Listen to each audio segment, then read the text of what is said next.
வேத புஸ்தகத்தில் யாத்திராகமம் 15ஆம் அதிகாரம் 26வது வசனம். யாத்திராகமம் 15ஆம் அதிகாரம் 26வது வசனம். நீ உன் தேவனாகிய கர்த்தரின் சத்தத்தை கவனமாய் கேட்டு அவர் பார்வைக்கு செம்மையானவைகளை செய்து அவர் கட்டளைகளுக்கு செவி கொடுத்து அவருடைய நியமங்கள் யாவையும் கைக்கொண்டால் நான் எகிப்தியருக்கு வரப்பண்ணின வியாதிகளில் ஒன்றையும் உனக்கு வரப்பண்ணேன். நானே உன் பரிகாரியாகிய கர்த்தர் என்றார். நானே உன் பரிகாரியாகிய கர்த்தர். நானே உன் பரிகாரியாகிய கர்த்தர். நான் இன்றைக்கு உங்களுக்கு என்ன சொல்ல வேண்டும் என்று தேவ சமூகத்தில் காத்திருந்த போது இது ஆண்டவர் கொடுத்த ஒரு அற்புதமான வார்த்தை. நானே உன் பரிகாரியாயிருக்கிற கர்த்தர். I am the Lord who heals you. நானே உன்னை குணமாக்குகிற கர்த்தர். நானே உன்னை சுகமாக்குகிற கர்த்தர். இன்றைக்கு உங்களுக்கு ஒரு சுகம் தேவையாயிருக்கிறது. இன்றைக்கு உங்களுடைய வாழ்க்கையில் ஒரு அற்புதமான சுகம் ஒரு தேவையாயிருக்கிறபடியினால் ஆண்டவர் உங்களை பார்த்து சொல்லுகிறார், என் மகனே நானே உன்னை குணமாக்குகிற கர்த்தர். என் மகளே நானே உன்னை சுகமாக்குகிற கர்த்தர். ஏதோ ஒரு வியாதி உன்னை வேதனைப்படுத்தி கொண்டிருக்கிறது. சரீரத்தை வேதனைப்படுத்துகிற வியாதிகள் உண்டு. ஆத்துமாவை பாதிக்கிற வியாதிகள் உண்டு. ஆவியிலே கலக்கத்தை கொண்டு வரக்கூடிய வியாதிகள் உண்டு. ஏதோ ஒரு வியாதி உன்னை பாதித்திருக்கிறது மகனே.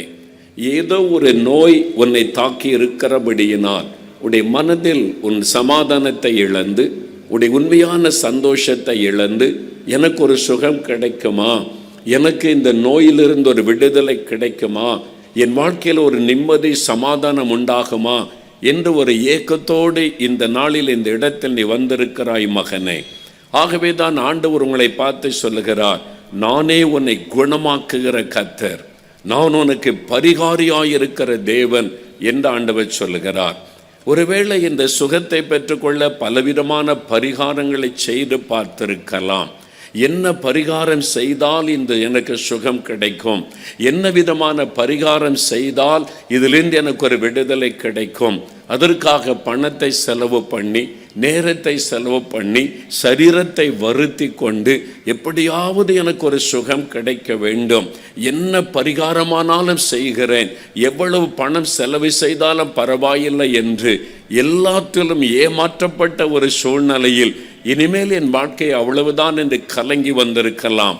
உங்களை பார்த்துதான் ஆண்டவர் சொல்லுகிறார், என் மகனே என் மகளே நானே உண்மையான பரிகாரி, நானே உண்மையாக உன்னை குணமாக்குகிற தேவன். என் ஆண்டவர் இயேசு உங்களை பார்த்து இன்றைக்கு சொல்லுகிறார். பிரியமானவர்களே, அநேக ஆண்டுகளுக்கு முன்பாக மதுரையில் ஒரு ஊழியக்காரரை நான் சந்தித்தேன். அவர் ஒரு நல்ல தேவ மனிதர்.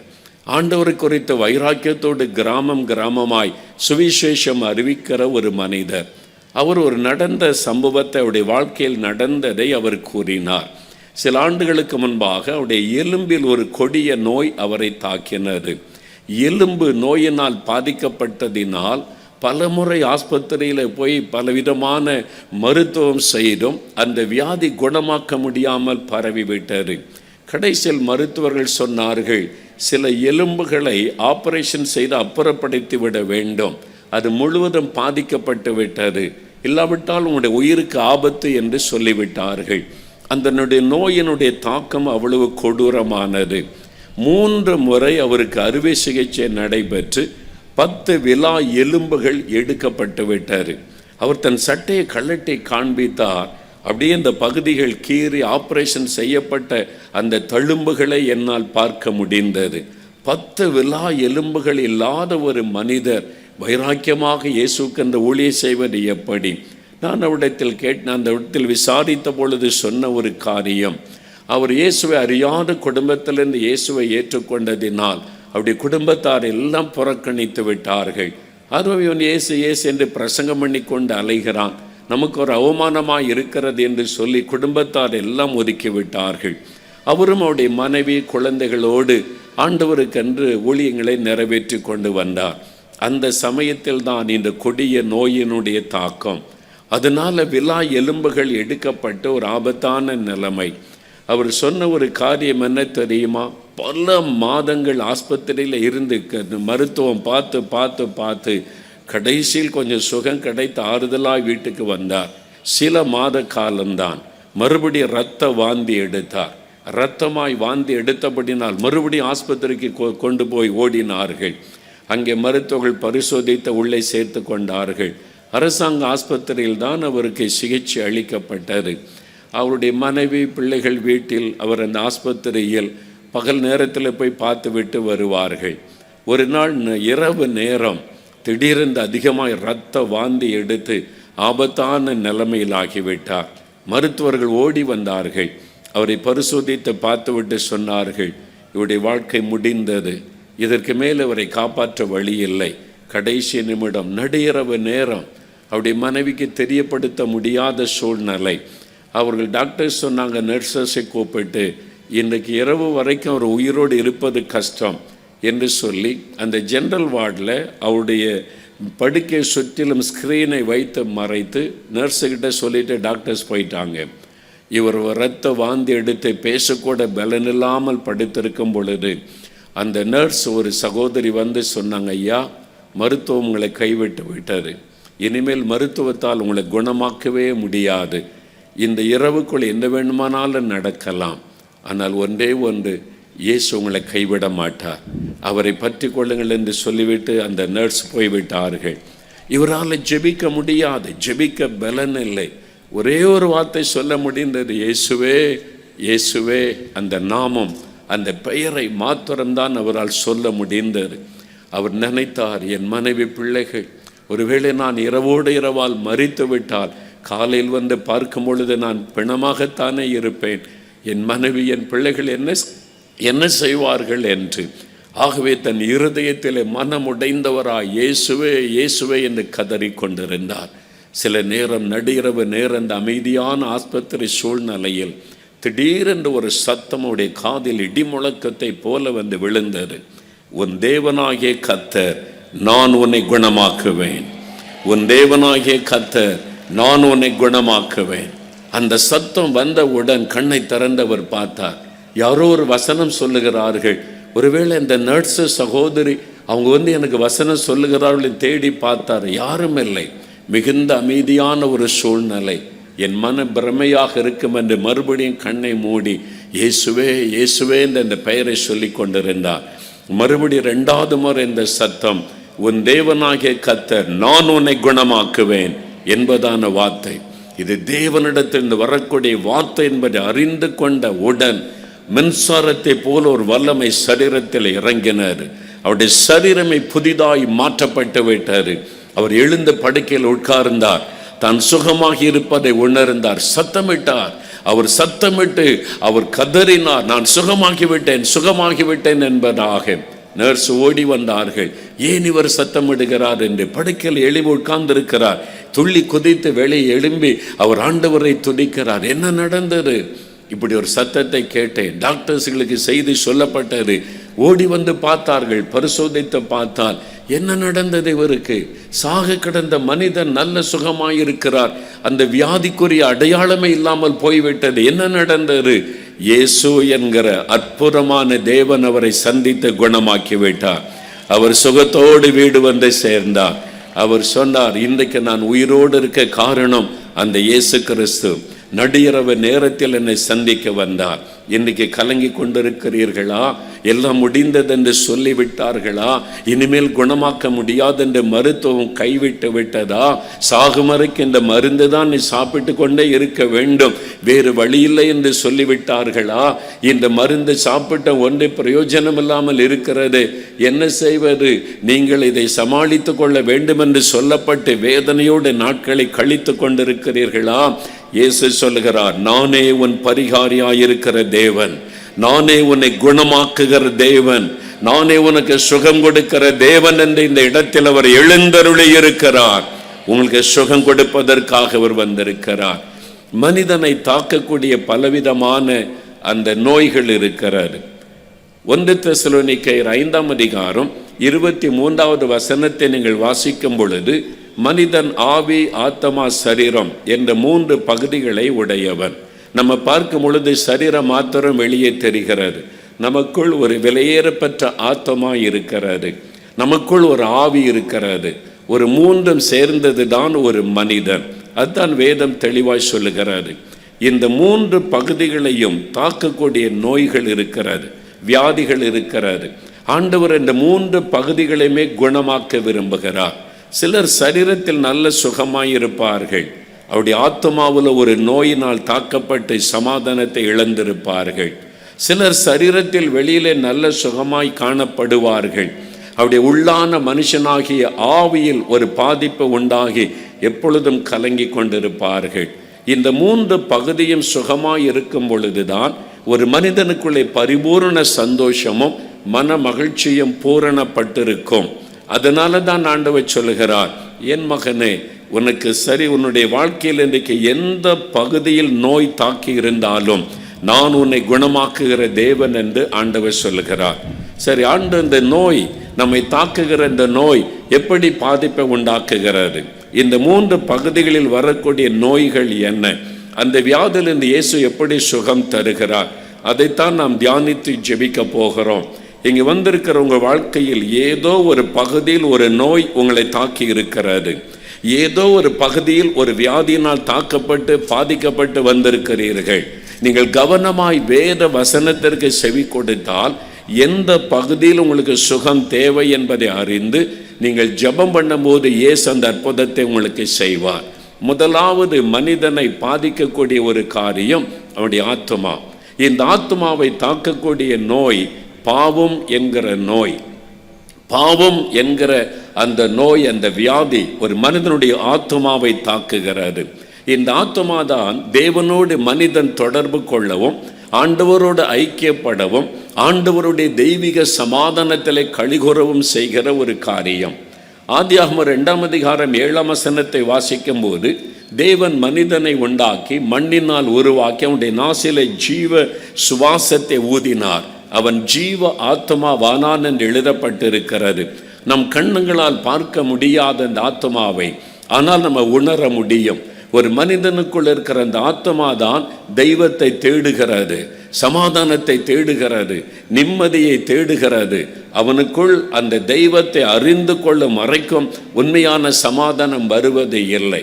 அந்த ஆத்மா தான் முதல் தேவனோடு நம்மை தொடர்பு கொள்ள வைக்கிற ஒரு காரியம்.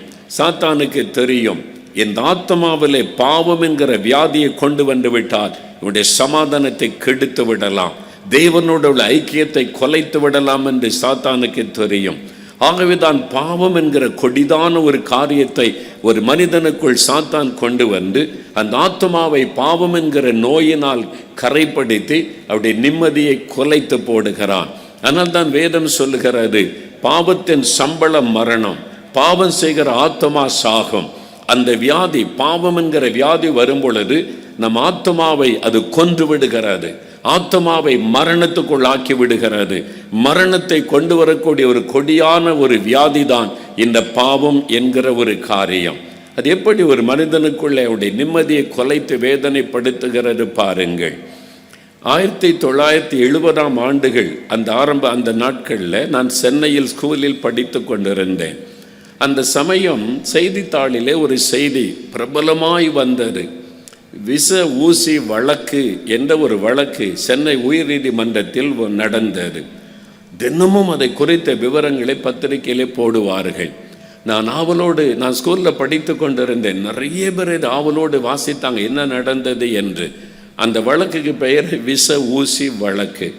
அதனுடைய சாராம்சம் என்னவென்றால், தமிழ்நாட்டின் பல பட்டணங்களிலிருந்து பெரிய பெரிய வியாபாரிகள் கொள்முதல் செய்வதற்கு, பிஸ்னஸ் பண்ணுவதற்கு லட்சக்கணக்கான பணத்தோடு சென்னை பட்டணத்திற்கு வருவார்கள். ஆங்காங்கே ஹோட்டல்களில் அறையெடுத்து தங்கி அங்குள்ள பிஸ்னஸ் காரியத்தை முடித்துவிட்டு சொந்த ஊருக்கு திரும்புவார்கள். ஒரு 4-5 நண்பர்கள் ஒன்று சேர்ந்தார்கள். இந்த பெரிய பணத்தோடு வரக்கூடிய வியாபாரிகளை கொள்ளையடிப்பது, அவருடைய பணத்தை திருடுவது, அதற்கு என்ன செய்வது, அவளை கொலை செய்துதான் திருட முடியும் என்று ஒரு பயங்கரமான திட்டமிட்டார்கள். அரசாங்க அதிகாரிகள், இன்கம் டேக்ஸ் ஆஃபீஸர்ஸ் போல அவர்கள் தங்களை முறுமாற்றி கொண்டு அந்த அறைக்குள்ளே நுழைவார். ஹோட்டல் அறைக்குள்ளே எல்லா விவரங்களை சேகரித்து நுழைவார்கள். பெட்டியில் அவர் பணம் வைத்திருப்பார். இந்த காலத்து மாதிரி அந்த காலம் அல்ல. இப்போ எல்லாமே பேங்க் டிரான்சாக்ஷன் வந்து விட்டது, பணம் கொண்டு போக வேண்டிய அவசியம் இல்லை. அந்த காலம் 70கள் அப்படி கிடையாது. பெட்டியிலே பணத்தை வைத்து அவர் ஜாக்கிரதையாய் பிஸ்னஸ் செய்ய வந்திருப்பார். உள்ளே நுழைவார்கள். எவ்வளோ இந்த பணம் உங்களுக்கு எப்படி வந்தது? அவர் உண்மையை தான் சொல்லுவார். நான் கோயம்புத்தூரில் இருக்கேன், திருநெல்வேலியில் இருக்கேன், பெரிய பிஸ்னஸ் பண்ணுகிறேன், தொழிலுக்காக மாதம் மாதம் வருவது தான். அதெல்லாம் நம்ப முடியாது. இந்த பணத்துக்கான கணக்கு என்ன? அதெல்லாம் நாங்கள் வழக்கமாக செலுத்தி விட்டோம், இப்போ நம்ப முடியாது. எங்கள் ஆஃபீஸுக்கு உங்களை அழைத்து போகிறோம் என்று பயமுறுத்தி காரில் அழைத்து போவார்கள். காருக்குள்ளே வைத்து 3-4 பேர் சூழ்ந்து கொள்ளுவார்கள். அவர் பணப்பெட்டியோடு பயத்தில் உட்கார்ந்துருப்பார். எங்கே ஆஃபீஸ் கூட்டு போகிறாங்க இன்னைக்கு இல்லை, உண்மை சொல்லிவிட்டால் விட்டு விடுகிறோன்னு மிரட்டி உண்மையை வரவழைப்பதற்கு ஒரு இன்ஜெக்ஷன் போட போகிறோம், அதை போட்டு உங்களுடைய வாயிலிருந்த உண்மையை நாங்கள் வரவழைத்து விடுவோம்னு சொல்லி ஒரு ஊசியை செலுத்துவார்கள். அது விஷம். அந்த காருக்குள்ளேயே அவர் துடித்து மரித்து போவார். அந்த பணத்தை எடுத்து கொள்ளுவார்கள். ஆந்திரா பார்டர், கர்நாடகா பார்டர், சென்னையை தாண்டி காட்டுக்குள்ளே கொண்டு போய் பிணத்தை, அவருடைய சரீரத்தை எரித்து விட்டு தப்பித்து கொள்ளுவார்கள். எல்லா இடத்திலும் பிணங்கள் எரிந்து கிடக்கும். திடீரென்று கேரளா போந்த கர்நாடகா போகிற வழியில், ஆந்திரா போகிற வழியில் இந்த பிணம் என்று இப்படி பலர் கொலை செய்யப்பட்டாங்க, கொள்ளையடிக்கப்பட்டார்கள். போலீஸாருக்கு ஒரு குழுவும் கிடைக்கவில்லை. எல்லாவற்றையும் அவங்க நெருப்பினால் எரித்து விட்டதுனால கண்டுபிடிக்க முடியவில்லை. சில மாதங்கள் அந்த கொள்ளை தொடர்ந்தது. அதன் பிறகு அந்த கொள்ளை நிறுத்தப்பட்டு விட்டது. அதோடு அவ்வளோதான், ஒன்று கண்டுபிடிக்க முடியாத சூழ்நிலை. திடீரென்று ஒரு மனிதன் ஒரு நாள் நீதிமன்றத்தில் வந்து சரணடைந்து சொன்னான், இந்த மாதிரி நிறைய பேர் கொல்லப்பட்டு எரிக்கப்பட்டார்களே, அதில் முக்கியமான நபர் நான் தான். நாங்கள் தான் ஒரு குழுவாக சேர்ந்து இந்த கொலைகளை செய்தோம் என்று அவனாக வந்து சரண்டர் ஆனான். அவ்வளோதான், ஒவ்வொன்றாக கண்டுபிடித்து எல்லாரையும் நீதிமன்றத்தில் கொண்டு வந்து நிறுத்தினார்கள். அந்த கொலைக்கு முக்கிய காரணமாக இருந்தவன் ஒரு ஃபார்மசி நடத்தி கொண்டிருந்தவன், மருந்து கடை நடத்தி கொண்டிருந்தவன். அவன்தான் அதனுடைய லீடராக இருந்தவன். அப்பொழுது எல்லாம் விசாரிக்கப்பட்டது. யார் யாரை எப்படி கொலை செய்தீர்கள் எல்லாம் விசாரித்து முடிந்தது. கடைசியில் நீதிபதி அவனை பார்த்து ஒரு கேள்வி கேட்டார். அதுதான் ரொம்ப ஆச்சரியமானது. அவன் சொன்ன பதில் ஆச்சரியமானது. அவர் கேட்டார், உன்னை காவல்துறையினர் சந்தேகப்படவில்லை, உன்னை அவர்கள் பின்தொடரவும் இல்லை, உன்னை அவங்க கண்டுபிடிக்கவும் இல்லை. இந்த கொலை நடந்து சில மாதங்கள் கடந்து விட்டது, அதனால உனக்கு எந்த ஆபத்தும் இல்லாமல் இருந்தாய். பின் ஏன் நீ வந்து சரணடைந்தாய்? நீயாக குற்றத்தை ஒத்துக்கொள்ள என்ன காரணம் என்பதான ஒரு கேள்வியை நீதிபதி கேட்டார். அப்பொழுது அந்த மனிதன் சொன்ன பதில்தான் ஆச்சரியமானது. அதுதான் உண்மையும் கூட. அவன் சொன்னான், லட்சமாய் சம்பாதித்தோம், என் பங்குதான் அதிகம். பெரிய அரண்மனை போன்ற பெரிய பங்களாவை வாங்கினேன், காரை வாங்கினேன், எனக்கு வேண்டிய எல்லா வசதிகளையும் நான் செய்து கொண்டேன். இனி என் தலைமுறைக்கு போதும் அவ்வளவு நான் கொள்ளையடித்து சேர்த்து விட்டேன், இனி நிம்மதியாக இருக்கலாம் என்று நான் எண்ணினேன். ஆனால் ஒவ்வொரு நாள் இரவும் நான் தனித்து படுக்கைக்கு போகும் பொழுது நான் கொலை செய்த மக்களுடைய உருவங்கள் என் கண் முன்னால் வந்து நிற்கும். அவருடைய கதறுதல், சிலர் அந்த காருக்குள்ளே கதறினார்கள், இவள் கொல்ல போகிறார்கள் என்பதை தெரிந்து கொண்டு என்னை விட்டுவிடு, என் பணத்தை வேண்டுமானால் எடுத்துக்கொள், என் மனைவி பிள்ளைகள் ஊரில் இருக்கிறார்கள், எதற்கு நாங்கள் செவி கொடுக்கவில்லை. அந்த கதறுதல் அவன் கண் முன்னால் வந்து நின்றது. அவன் செய்த பாவம் அந்த பணத்தை எரித்தது. ஒவ்வொரு பாவமும் கண் முன்னால் வந்து நின்று மனசாட்சியை வாதித்தது. அவனால் தூங்க முடியவில்லை.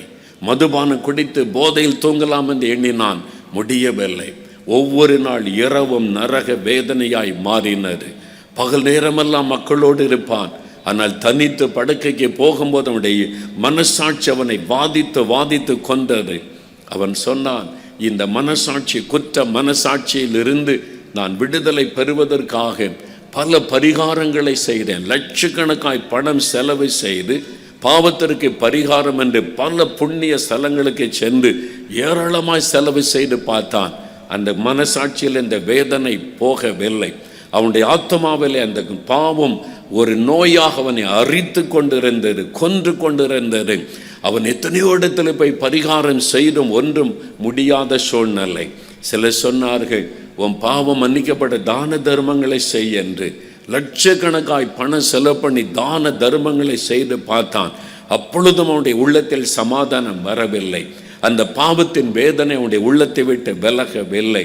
அவன் ஒவ்வொரு நாளும் மரண வேதனை அனுபவித்து கொண்டிருந்தான்.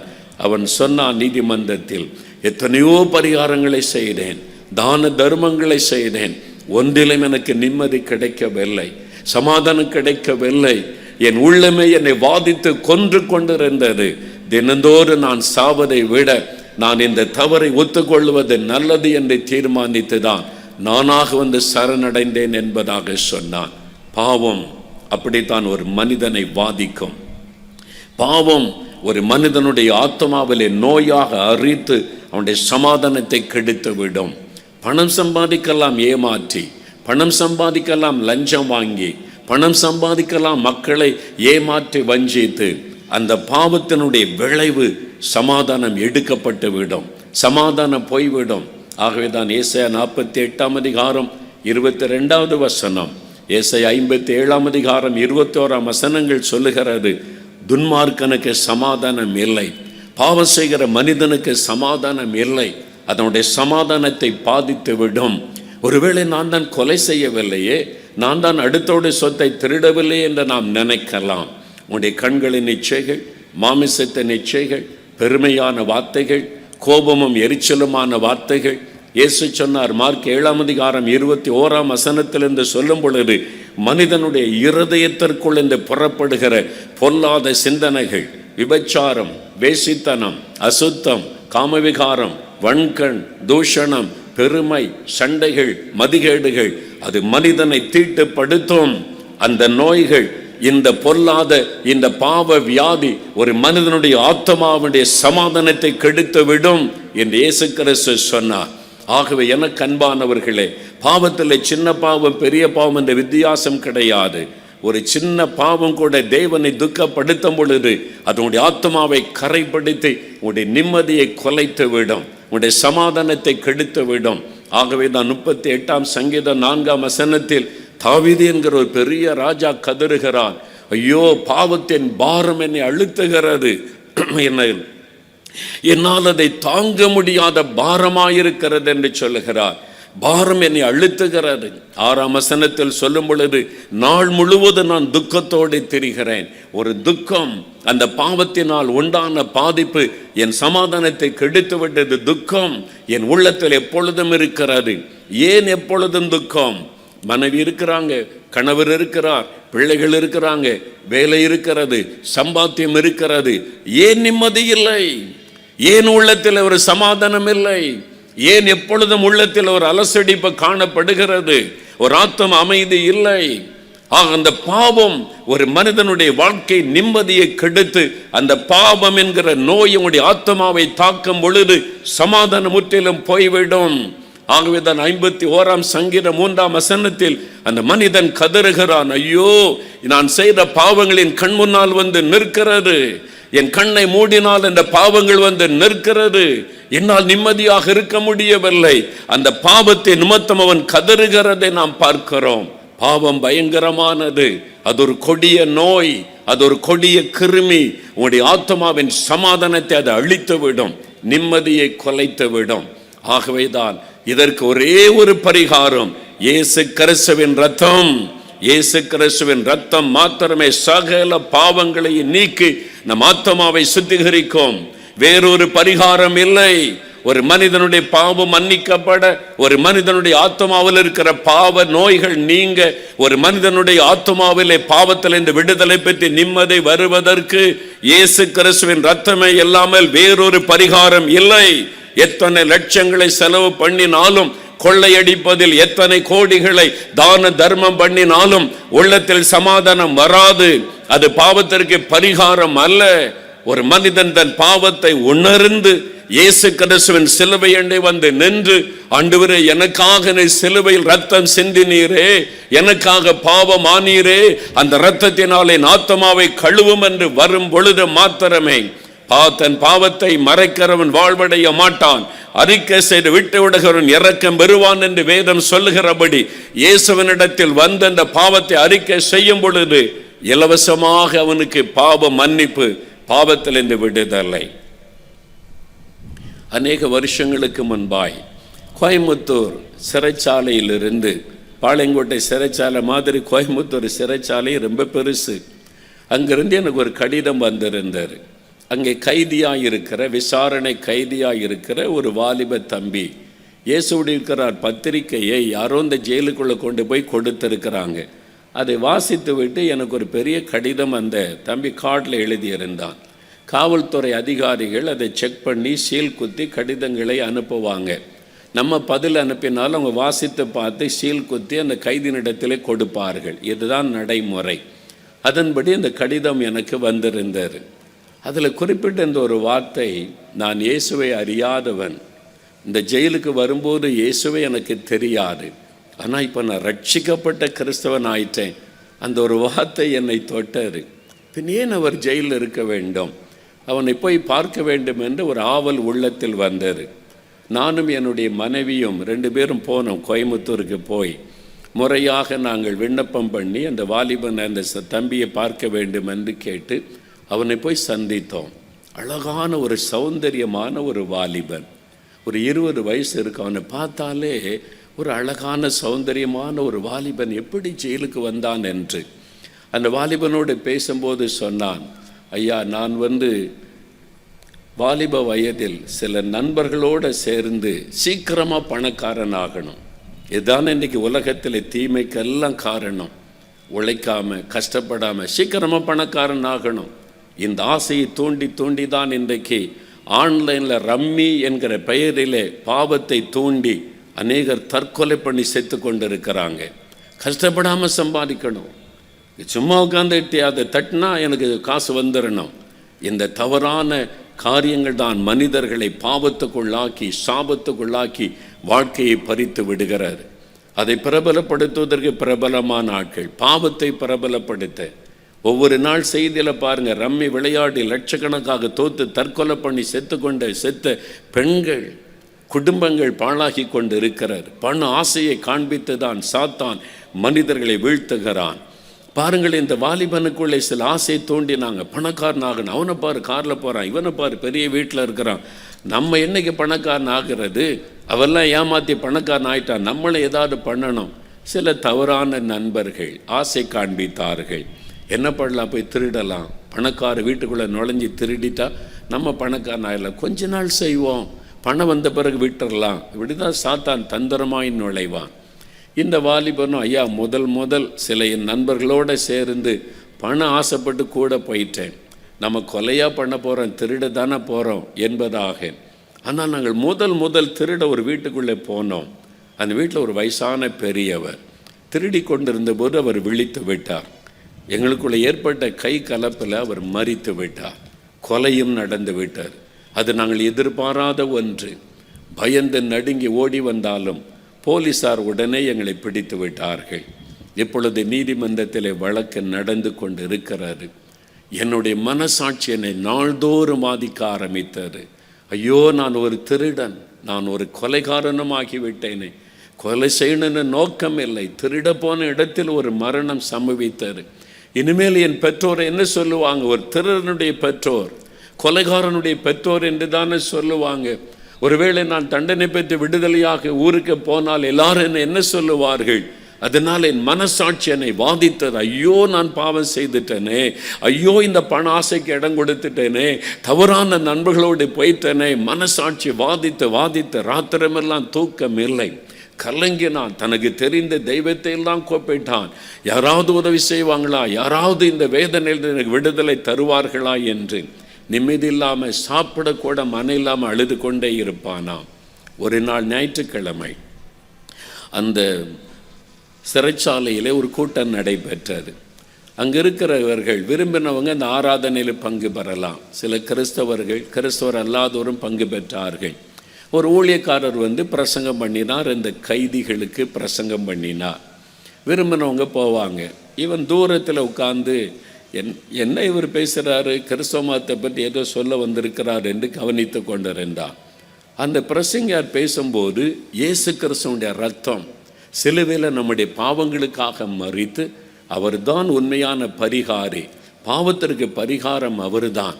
அவர் பாவத்தை மன்னித்து சமாதானம் தருவார் என்று செய்து சொன்னபோது அவனுடைய உள்ளம் கவனிக்க ஆரம்பித்தது. ஐயோ, இதுக்குத்தானே நான் இயங்குகிறேன், என் பாவம் மன்னிக்கப்படுமா, இந்த பாவத்திலிருந்து எனக்கு குற்ற மனசாட்சியிலிருந்து விடுதலை கிடைக்குமா என்று ஏங்கிக் கொண்டிருக்கிறேன் என்று அந்த ஊழியரிடத்தில் ஓடினான். கூட்டம் முடிந்த பிறகு போய் சொன்னான், ஐயா, நான் இப்படி ஒரு பாவம் செய்துவிட்டேன், என் மனசாட்சி என்னை கொல்லுகிறது, என்னால் தூங்க முடியவில்லை, உங்கள் இயேசுவால் மன்னிக்க முடியுமா? கட்டாயம் மன்னிப்பார். இயேசு கிறிஸ்துவின் ரத்தம் சகல பாவங்களை நீக்க நம்மை சுத்திகரிக்கும். உனக்காக சிலுவையில் உன் பாவத்தை அவர் ஏற்றுக்கொண்டார். உனக்காக அவர் பாவியாகவே சிலுவையில் தன்னை அர்ப்பணித்து கொண்டு தொங்கினார். அவரிடத்தில் கேள், மன்னிப்பார் என்று சொன்னபோது முழங்கப்படியிட்டவன் அழுதான். முதலா என் பாவத்தை மன்னிக்கிற ஒரு கடவுள், எனக்காக சிலுவையிலே பாவத்தை சுமந்து முடித்த ஒரு கடவுள், என்னை மன்னிங்க என்று கதறினார். இயேசு அவனுடைய உள்ளத்தில் வந்தார். பாவத்தின் பாரம் விலகினது. அவன் சொன்னான், அன்றைக்கு தான் என் உள்ளத்தில் இருந்த அந்த பாரம் விலகி எனக்குள்ள ஒரு சமாதான நிம்மதி வந்தது. அப்போதான் நான் அறிந்து கொண்டேன், பாவத்திற்கு பரிகாரி இயேசுதான் என்பதை அறிந்து கொண்டு இப்போ அவருடைய பிள்ளையாக இருக்கிறேன். நாங்கள் ஜெயிலுக்குள்ளே இந்தியாவுக்காக உபவாசம் பண்ணி ஜெபிக்கிறோன்னு சொன்னான். எப்படி ஆண்டவர் மாற்றிருக்கிறார் பாருங்கள். நான் அவனிடத்தில் கேட்டேன், சரி, இப்போ உனக்கு வழக்கு நடந்து கொண்டு இருக்கிறவனுக்கு என்ன தண்டனை கொடுப்பார்கள் என்பதாய் நான் கேட்டேன். இனி என்ன தண்டனை கொடுத்தால் என்ன ஐயா? எது கொடுத்தால் எனக்கு சந்தோஷம். என் பாவத்தை இயேசு மன்னிச்சிட்டார், என் உள்ளத்தில் சமாதானம் வந்து விட்டது. நான் செய்த தப்புக்கு எனக்கு தூக்கு தண்டனை கொடுத்தாலும் சந்தோஷமாக ஏற்றுக்கொள்ளுவேன். இப்போ நீதிமன்றம் என்ன தண்டனை கொடுத்தாலும் எனக்கு அதை பற்றி பயமும் இல்லை, கலக்கவும் இல்லை.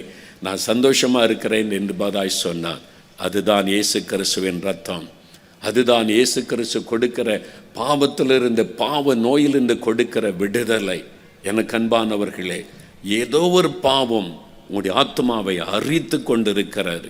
அது ரகசிய பாவமாக இருக்கலாம், யாருக்கும் தெரியாமல் உங்களுடைய வாழ்க்கையிலே நுழைந்து விட்ட அது இச்சையின் காரியமாக இருக்கலாம், வேறு யாருமே விளங்கி கொள்ள முடியாதவள் உங்களுடைய ஆத்மாவை அழித்து கொண்டிருக்கிற ஏதோ ஒரு பாவமாக இருக்கலாம்.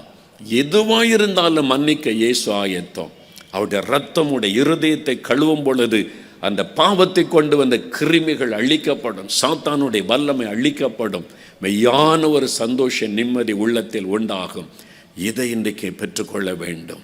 உடைய ஆத்மாவில் நிம்மதி இல்லாமல் தவிக்கிறீர்களே, என் பாவம் மன்னிக்கப்படுமா, இந்த பாவத்திலிருந்து விடுதலை கிடைக்குமா? கட்டாயம் மன்னிக்கப்படும்.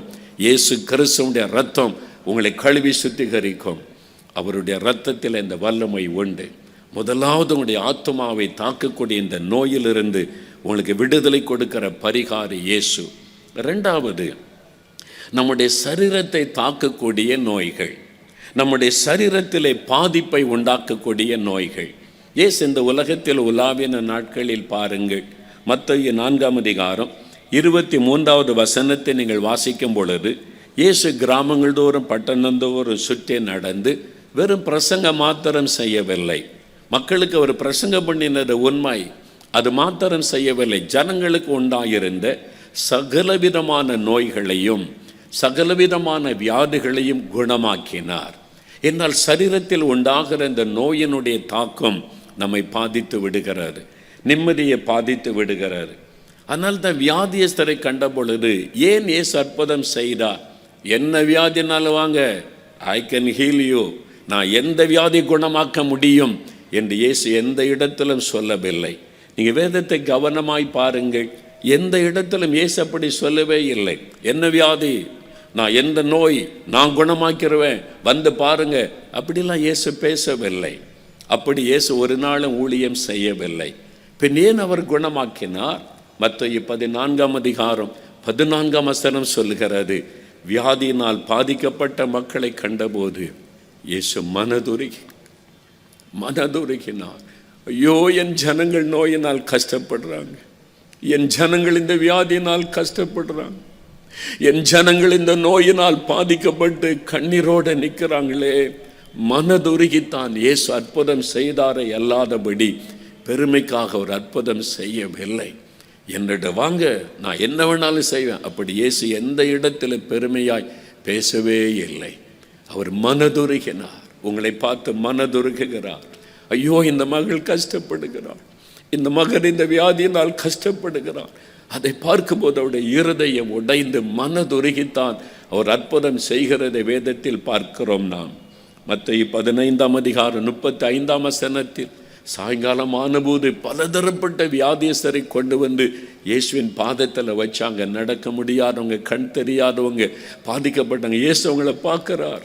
இது நான் சிருஷ்டித்த மக்கள், நான் உண்டாக்கின ஜனம், இவர்கள் இந்த நோயினால் கஷ்டப்படுகிறார்களே. மனதுருகி அற்புதம் செய்தார். எனக்கு அன்பானவர்களே, அப்போஸ்தலர் 10:38 வாசிக்கும் பொழுது இந்த நோய்க்கெல்லாம் காரணம் என்ன? பிசாசு என்கிற கொடியவன், பொல்லாத சாத்தான், கண்ணுக்கு தெரியாதபடி மறைந்திருந்த உலகத்தில் பாதிப்புகளை உண்டாக்கி கொண்டிருக்கிற பிசாசு. ஆனால் தான் பிசாசின் வல்லமையில் அகப்பட்ட எல்லாரையும் அவர் குணமாக்கினார் என்பதாக வேதத்தில் பார்க்கிறோம். மத்தேயு 8:1-3 பாருங்கள். தொழுநோயினால் பாதிக்கப்பட்ட ஒரு மனிதன், சரீரமெல்லாம் அழுக நாற்றம் எடுக்கிறது. சமுதாயம் அவனை பார்த்து இவன் கொடிய வியாதி உள்ளவன் என்று ஒதுக்குகிறது. இயேசுவே என்று கூப்பிடுகிறான். உமக்கு சித்தமானால் என்னை சுத்தமாக்குமால் முடியும், உமக்கு விருப்பம்னா என்னை குணமாக்குங்க, உங்க சித்தன்னா குணமாக்குங்க. நான் தீட்டான வியாதி உள்ளவன் என்று தூரத்தில் நின்று கதறுகிறான். இயேசு சொல்லுகிறார், எனக்கு சித்தம் உண்டு. நீ வியாதியோடு இருப்பதை நான் விரும்பவில்லை, நீ பாதிக்கப்பட்டு கஷ்டப்படுவதை நான் விரும்பவில்லை. I will be thou clean. நான் உன்னை குணமாக்குகிறேன். இயேசு அவனை குணமாக்கினார். மத்தேயு 8:6 முதல் பாருங்கள். ஒரு பெரிய அதிகாரி, இராணுவ அதிகாரி, ரோம அதிகாரி, 100க்கு அதிபதி ஓடி வந்து இயேசுகிட்ட சொல்றான், என்னுடைய வேலைக்காரன், எனக்கு பிரியமான ஒரு வேலைக்காரன், அவன் தான் எனக்கு சமைச்சு தருவான், என்னை கவனித்துக் கொள்ளுகிறான். அவன் வியாதிப்பட்டு வேதனைப்படுகிறான், திமிர்வாத நோயினால் வேதனைப்படுகிறான். அவன் படுகிற வேதனையினால் தாங்கிக் கொள்ள முடியவில்லை. இயேசுவே வந்து சுகமாக்குங்க. இயேசு சொன்னார், I will come and heal him. நான் வந்து அவனை குணமாக்குவேன் என்று சொன்னார். அவன் சொன்னா, இங்கிருந்து ஒரு வார்த்தை சொல்லுங்க, நீங்க எதுக்கு அங்க வரணும், ஒரே ஒரு வார்த்தை சொல்லுங்க, அவன் சுகமாயிருவான். அவருடைய விசுவாசத்தை கண்டு இயேசு ஆச்சரியப்பட்டு, நீ போகலாம், நீ விசுவாசித்தபடி உனக்காக கடவுள், according to your faith be it unto you. அதே நம்முடைய வேலைக்காரன் சுகமானான். யாரையோ வீட்டில் வியாதியோடு விட்டுட்டு வந்திருக்கிறீங்களா? உங்களுடைய மனைவி, உங்களுடைய கணவர், உங்களுடைய பெற்றோர், உங்களுடைய பிள்ளைகள் அங்கு கூட்டத்துக்கு கூட்டி கொண்டு வர முடியாது, வீட்டில் படுக்கையில் இருக்கிறாங்களா, வியாதியில் கஷ்டப்படுறாங்களா? இங்கிருந்து நீங்கள் ஜெபிக்கிற ஜெபத்தில் வீட்டில் அற்புதம் நடக்கும். இயேசுடைய மனதுருக்கம் அப்படிப்பட்டது. இங்கிருந்து நீங்கள் வேண்டிக் கொள்ளும் பொழுது உங்க வீட்டில் இருக்கிறவங்களை இயேசு தொட்டு குணமாக்குவார். அவர் மனதுருக்கம் உள்ள ஒரு ஆண்டவர். வியாதியினால் பாதிக்கப்பட்ட சரீரத்தில் வேதனை அனுபவிக்கிறவர்களை கண்டபோது மனதை உருகுகிறவர். பேதுரு வீட்டுக்குள்ளே இயேசு வருகிறார். மத்தேயு 8:14-15 பார்க்கிறோம். அவருடைய மாமியார் வியாதியில் இருக்கிற ஜுரம் என்றால் கொடிய ஜுரம், அது மரணத்தை கொண்டு வரக்கூடிய ஒரு வியாதி. மரண படுக்கையில் இருக்கிறாங்க. இயேசுகிட்ட வந்து சொல்றாங்க, இந்த வீட்டில் மரண படுக்கையில் பேதுருடைய மாமி இருக்கிறாங்க. இயேசு வந்து தொட்டார், வியாதி மறைந்தது, மரண படுக்கை மாறினது. இன்றைக்கு உங்க வீட்டில் இருக்கிற மரண படுக்கை மாறும், உங்க குடும்பத்தில் இருக்கிற துக்கம் மாறும்படி இயேசு அற்புதம் செய்வார். அந்த கொடிய நோய்களை மாற்றுவார். நானே உன்னை குணமாக்குகிற கர்த்தர் என்றவர் சொல்லுகிறார். நான் உன்னை குணமாக்குகிற கர்த்தர், நான் தான் உன் பரிகாரி என் ஆண்டவர் சொல்லுகிறார். அற்புதமான ஒரு தேவன் அவர். பிரியமானவர்களே, ஒரு சமயம் கோயம்புத்தூர்ல இருந்து சுமதி என்கிற ஒரு சகோதரி தன் அனுபவத்தை எழுதியிருந்தார்கள்.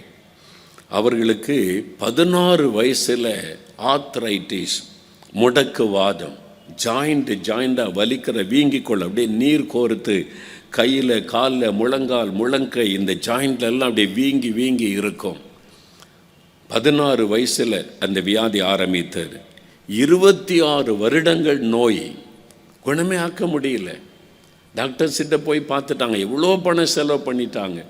டாக்டர் சொன்ன ஒரே காரியம், இது சுகமாக்க முடியாது, ஆனால் நீங்கள் சாகும் வரைக்கும் மாத்திரை போடணும், மருந்து போட்டால் கொஞ்சம் கட்டுப்படுத்தலாம், அவ்வளவுதான் என்று சொல்லி 26 வருஷம் அந்த முடக்கு வாதத்தினால வலி தாங்க முடிவதில்லை, இரவில் தூங்க முடிவது இல்லை, மிகவும் கஷ்டப்பட்டு வேதனைப்பட்டு கொண்டிருந்த ஒரு சகோதரி அவங்க. பாருங்க, இந்த நோயினுடைய வேதனை எவ்வளோ கொடூரம். அவங்கள வேதனைப்படுத்தி கொண்டு இருந்து அழுது கொண்டே இருப்பாங்க. ஏன் வாழணும் இந்த மாதிரி வியாதியோட? வாழ்நாள் முழுவதும் மாத்திரை மருந்துன்றாங்க, சுகமே ஆக்க முடியாதுன்றாங்க. பிறகு எப்படி வாழ்வது? மனம் கசந்து விட்ட நிலைமை. அப்போ தான் யாரோ சொன்னாங்க, டிவியில் ஒரு நிகழ்ச்சி வருது பாருங்க, அதில் நிறைய பேரை இயேசு சுகமாக்குறதெல்லாம் சொல்கிறாங்க. அப்படியான்னு சொல்லி யாரோ சொன்னதை கேட்டு அவங்க பார்க்க ஆரம்பித்தாங்களாம். அதில் சொல்லப்பட்ட சாட்சிகளை பார்த்து, இப்படி ஒரு கடவுள் இருக்கிறாரா? நம்ம வீட்டில் இருந்தே சுகம் கொடுக்கிறவர், எல்லோரும் அங்கே வரணும் இங்கே வரணும் பரிகாரம் பண்ணணும் இவ்வளோ செலவு பண்ணணும் தானே நான் கேள்விப்பட்டிருக்கிறேன். இலவசமாக சுகம் கொடுக்குறாரா? வீட்டில் இருந்தே ஜெபம் பண்ணால் சுகம் கொடுக்குறாரா? அப்படியா? டிவிக்கு முன்னால் இந்த ஜெபிச்சாலே அவர் அற்புதம் செய்கிறாராமே. அவங்களுக்குள்ள ஒரு விசுவாசம் வந்தது. ஆண்டவருடைய பாதத்தில் ஒரு நாள் உட்கார்ந்து கண்ணீர் விட்டு ஜெபித்தாங்களா, ஆண்டவரே 26 வருஷமாக நான் கஷ்டப்படுறேனே, நீங்கள் மனதுருக்கமுள்ள கடவுள்னு சொல்கிறாங்க, நான் படுற வேதனை பாரும் அப்படின்னு அவங்க ஜெபிக்கும் போது, எனக்காக அவரை ஜெபிக்க வைங்க அப்படின்னு சொல்லி சொன்னபோது, இந்த ஆர்த்ரைட்டிஸ் முடக்கு வாதத்தில் கஷ்டப்படுறவங்க இயேசுவின் நாமத்தில் சுகமாகட்டும் அப்படின்னு ஆண்டவர் ஜெபிக்க வச்சிருக்கிறார். அவங்க சொன்னாங்க, நீங்கள் அந்த வார்த்தை சொல்லி ஜெபித்த அதே நேரம் என் சரீரத்தில் ஒரு வல்லமை இறங்கினார். அவங்க ஆச்சரியமாக சொன்ன காரியம், நான் பார்த்து கொண்டிருக்க என் மொழிகள் இந்த வீக்கம் அப்படியே மறைந்து போனார், அப்படியே வற்றி போனது, நார்மலாகி விட்டது. அதுதான் எனக்கு ஆச்சரியம். கண் காண அந்த அற்புதம் நடைபெற்றது. நல்ல சுகமாகிவிட்டேன். மாத்திரை மருந்த ஒன்றும் இல்லை. 26 வருஷம் என்னை வேதனைப்படுத்தின வேதனைக்கு இயேசு ஒரு முடிவை உண்டாக்கினார். அதே இயேசுதான் இந்த மைதானத்தில் உலாவிக் கொண்டிருக்கிறார். அதே இயேசுதான் உங்களை பார்த்து சொல்லுகிறார், நானே உங்களை குணமாக்குகிற கர்த்தர், நானே உன் பரிகாரியாயிருக்கிற தேவன் என்று அந்த ஆண்டவர் உங்களை பார்த்து சொல்லுகிறார். இன்றைக்கு உங்களுக்கு அற்புதம் செய்வார் பிரியமானவர்களே. இன்றைக்கு உங்களை குணமாக்குவார். எத்தனை ஆண்டு வியாதியாக இருக்கட்டும், எத்தனை வருடம் உங்களை தொடர்ந்து வரக்கூடிய கொடிய நோயாக இருக்கட்டும், அவரால் சுகமாக்க முடியாத வியாதி ஒன்றுமில்லை. அல்லேலூயா. விசுவாசிங்க, இன்றைக்கு விசுவாசிங்க. அவருடைய அன்பை, அவருடைய மனதுருக்கத்தை விசுவாசியுங்க. இதே மாதிரி ஒரு சகோதரர் சென்னையிலிருந்து ரவீந்திரன், அவருடைய பெயர் ரவீந்திரன் என்பவர், அவர் ஒரு அற்புதமான சாட்சி எனக்கு எழுதியிருந்தார். 20 வருடம் சர்ம வியாதி.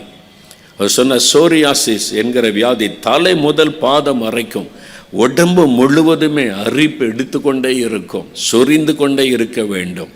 20 வருடம் என்றால் எவ்வளவு டாக்டர்கிட்ட போயிருப்பார் இல்லை? எத்தனையோ ஆஸ்பத்திரி, எவ்வளவோ மருந்துகள், ஒன்றும் சுகமாக்க முடியவில்லை.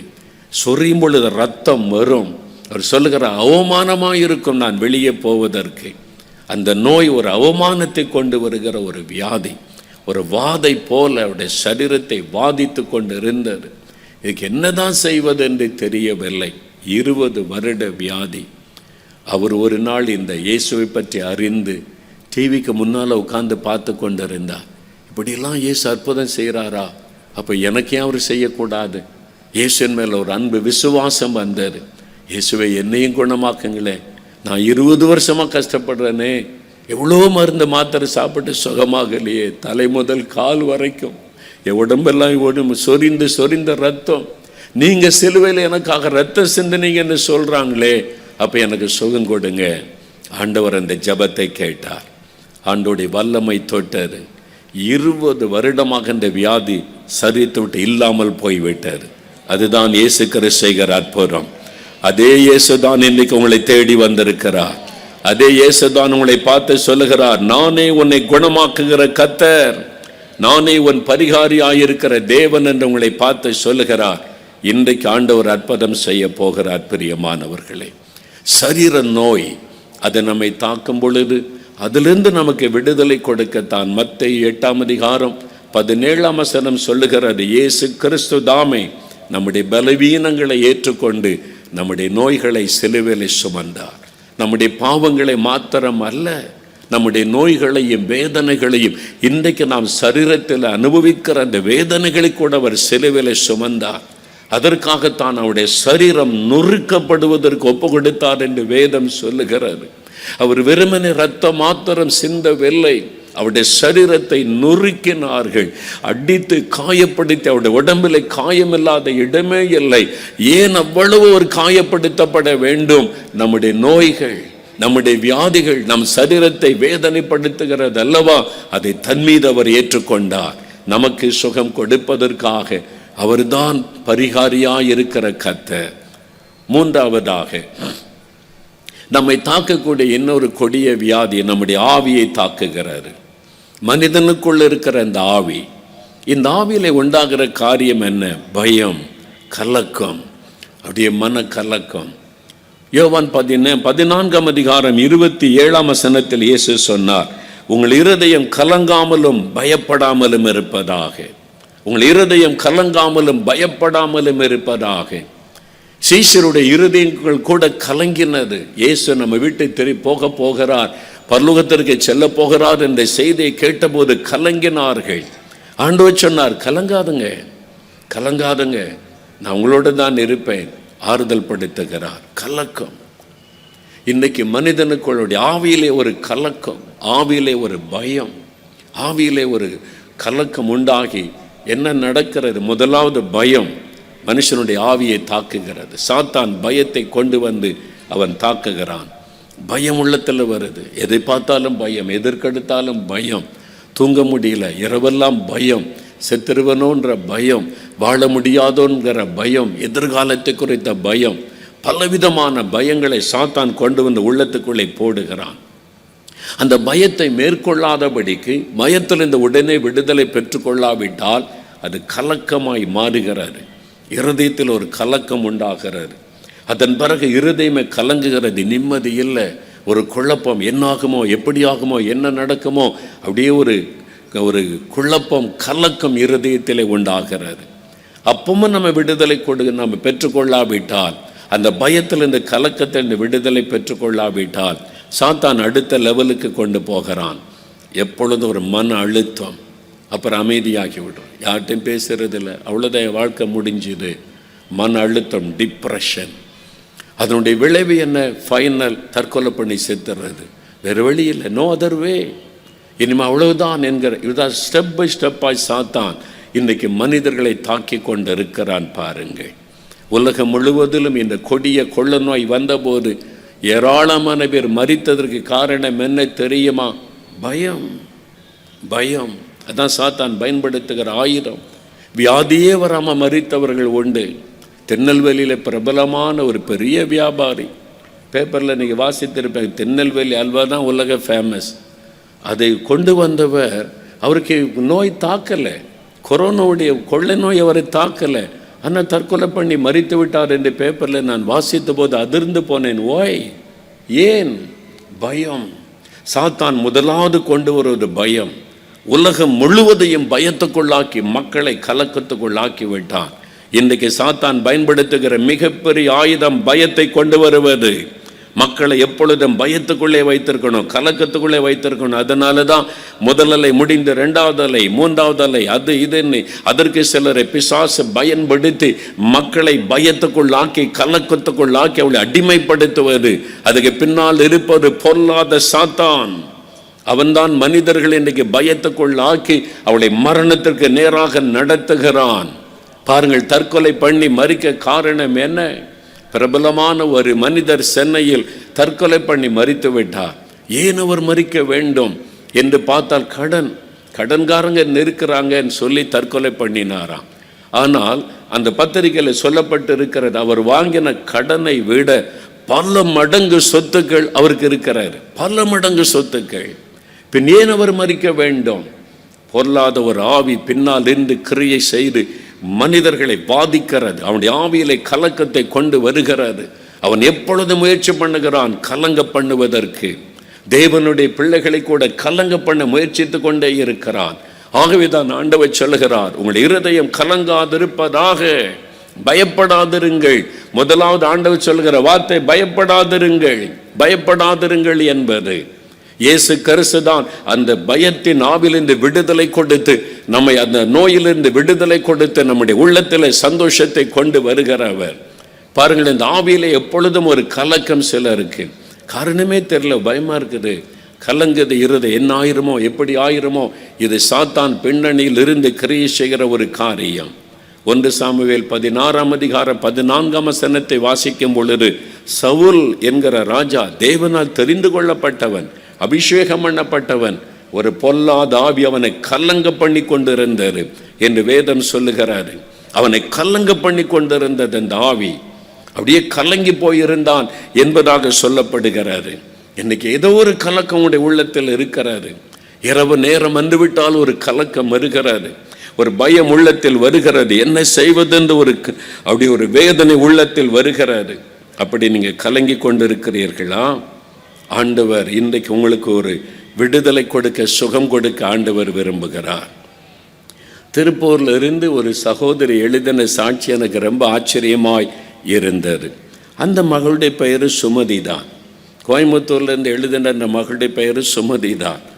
இந்த சாட்சி என் கையில் இருக்கிறது. அவங்க எழுதின அந்த காரியம் ரொம்ப ஆச்சரியமான ஒரு காரியம். அந்த மகள் சொல்கிறாங்க, திடீரென்று ஒரு பொல்லாத ஆவி அவளை தாக்கினதான். தினமும் மாலை 5 மணி வரும்போது ஒரு பயம் ஆரம்பிக்கும். பகலெல்லாம் நல்லா இருப்பாங்க, தன்னுடைய கடமைகளை நிறைவேற்றுவாங்க.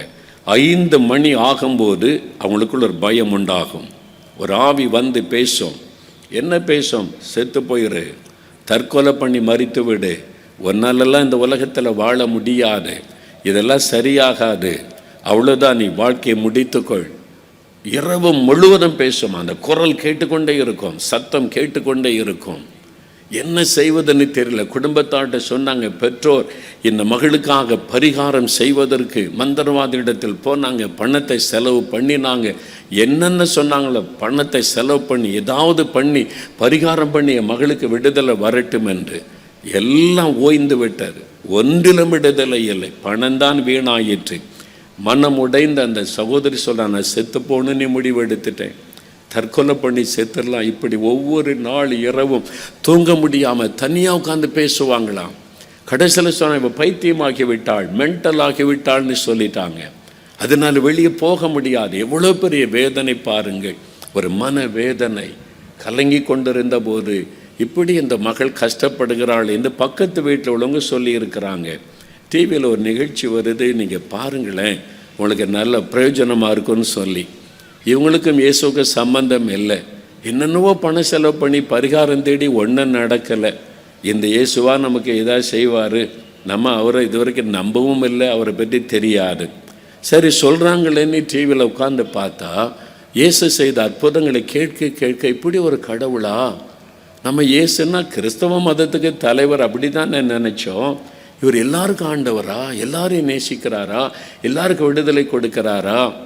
பாருங்கள், அந்த டிவிக்கு முன்னால் குடும்பமாக முழங்கால் போட்டு, இயேசுவே என்னை காப்பாற்றுங்க, நாங்கள் ஏமாந்து போய் நிற்கிறோம், ஒரு இடத்துல எங்களுக்கு விடுதலை இல்லை, எங்களை காப்பாற்றுங்கன்னு அவங்க இயேசுடைய பெயரை சொன்ன உடனே ஆண்டவர் அந்த வீட்டுக்குள்ளே இறங்கினார். ஆண்டவருடைய வல்லமை இறங்கினார். அந்த மகளுக்குள்ள அந்த அசுத்த ஆவி அலறி கொண்டு வெளியேறி போனார். அந்த வீட்டில் ஒரு கிறிஸ்தவளும் கிடையாது. அவ்வளோ பேர் கிறிஸ்துவ அறியாதவளுங்க. அப்பா அம்மா தான் பக்கத்தில் முழங்கால நிற்கிறாங்க. இயேசுன்ற பெயரை சொன்ன உடன் ஆண்டவர் வீட்டுக்குள்ளே இறங்கினார். அங்கே யாரும் அவங்களுக்காக ஜெபிக்கவும் இல்லை, ஒரு கிறிஸ்தவளும் அந்த இடத்தில் இல்லை. அசுத்த ஆவி அலறிக்கொண்டு வெளியேறினார். கண்முன்னால் இதை பார்க்குறாங்க பெற்றோர். எவ்வளவோ பணம் செலவு பண்ணி பரிகாரம் பண்ணி என் மகளுக்கு சுகம் இல்லை, இயேசுன்ற பேரை சொன்ன பிசாசு ஓடுதா? இப்படி ஒரு வல்லமுள்ள கடவுளா? இவர் தான் எங்களுக்கு வேண்டும் என்று முழு குடும்பமும் அவரை ஏற்றுக்கொண்டார்கள். இன்றைக்கு எனக்கு அன்பானவர்களே, இயேசு கிறிஸ்துவுடைய வல்லமை இன்றைக்கு இந்த இடத்தில் பிரசன்னமாக இருக்கிறது. உங்களுக்குள்ள ஒரு மன குழப்பம், மன அழுத்தம், இரவெல்லாம் தூங்க முடியவில்லை, என்ன செய்வது, தற்கொலை பண்ணி மறித்து விடலாமா, குழப்பத்தோடு கலக்கத்தோடு வந்திருக்கிறீங்க. உங்களுடைய ஆவியில எப்பொழுதும் ஒரு கலக்கம் உங்களை தாக்கி இருக்கிறது. பொல்லாத பிசாசு கொண்டு வந்திருக்கிற பயம் என்கிற வியாதி உங்களை தாக்கி இருக்கிறது. கலக்கம் என்கிற வியாதி உங்களை தாக்கி இருக்கிறது. அதுதான் உங்களுடைய தூக்கத்தை கெடுத்து, உங்களுடைய நிம்மதியை கொலைத்து, உங்களுடைய வாழ்க்கையை கலங்க பண்ணி கொண்டு இருக்கிறது. இந்த பொல்லாத சாத்தானை ஜெயித்த இயேசு இந்த இடத்தில் இருக்கிறார். அவனுடைய தலையை மிதித்து நசுக்கின இயேசு நமத்திலே பிரசன்னமாக இருக்கிறார். பிசாசின் கிரியைகளை அழிக்கும்படி வெளிப்பட்ட தேவகுமாரனாகிய இயேசு சிலுவையிலே சிந்தின இரத்தத்தின் மூலம் சாத்தானுடைய வல்லமைகளை உரிந்து கொண்டார். இயேசுவின் நாமத்திற்கு முன்பாக எந்த பிசாசின் வல்லமை நிற்க முடியாது, எந்த மந்திரவாதங்களை நிற்க முடியாது. அவர் இலவசமாய் நமக்கு விடுதலை தருகிறவர். இயேசுவினிடத்தில் வரும்போது எவ்வளவு பணம் கொண்டு வருவாய் என்று அவர் கேட்பதில்லை. எனக்கு அவனுக்கு எவ்வளவு தட்சணை தருவாய், பரிகாரம் செய்வதற்கு எவ்வளவு தருவாய் என்று கேட்பதில்லை. பாவ மன்னிப்பு இலவசம், சுகம் இலவசம், பிசாசின் கட்டளையிலிருந்து விடுதலை பெறுவது இலவசம். இயேசு கிறிஸ்து இலவசமான விடுதலை தருகிறார். நீங்கள் எங்கும் பிரயாணப்பட தேவையில்லை, உங்களை வருத்தி கொள்ள தேவையில்லை. இருக்கிற இடத்தில் என்று கூப்பிட்டாலே அந்த இடத்தில் வந்து அற்புதம் செய்கிற ஒரே ஒரு இரட்சகர் இயேசு. இயேசு என்கிற ஆண்டவர். அவரை கூப்பிட்டு பாருங்கள், இயேசுடைய பெயரை சொல்லி பாருங்கள், உங்களுக்கு விடுதலை. அந்த பெயரிலே தான் வல்லமை இருக்கிறது, ஜீவன் இருக்கிறது, அற்புதம் இருக்கிறது. அவர்தான் நமக்காக மரித்து மரணத்தை ஜெயித்து உயிரோடு எழுந்தவர். இன்றைக்கு மரித்தும் உயிரோடு இருக்கிற ஒரே ஒருவர் இயேசு. அவர் மூலமாய் உங்களுக்கு விடுதலை உண்டு. அவர்தான் உங்களை பார்த்து சொல்லுகிறார், I am the Lord who heals you. நானே உன்னை குணமாக்குகிற கர்த்தர், நானே உன் பரிகாரியாயிருக்கிற தேவன். ஏன் கலங்குகிறாய்? ஏன் நீ அங்கலாய்க்கிறாய்? என்ன செய்வது, எங்க போவதென்று ஏன் நீ கலங்குகிறாய்? இதோ நான் உன்னை சந்திக்க வந்திருக்கிறேன். இந்த இடத்தில் இப்பொழுது என் ஆண்டவர் உங்களை தேடி வந்திருக்கிறார். பிரியமானவர்களே, அவரை நோக்கி இப்ப நாம ஜெபிக்க போகிறோம். அவருடைய வேலை வந்துவிட்டது. உங்களை தொட, உங்களுக்கு விடுதலை கொடுக்கிற வேலை. நாம் யாவரும் ஜெபிக்க எழுந்து நிற்போம். யாவரும் ஜெபம் பண்ணுவதற்காக அவருடைய சமூகத்தில் எழுந்து நிற்போம். தேங்க்யூ ஜீசஸ், உமக்கு நன்றி.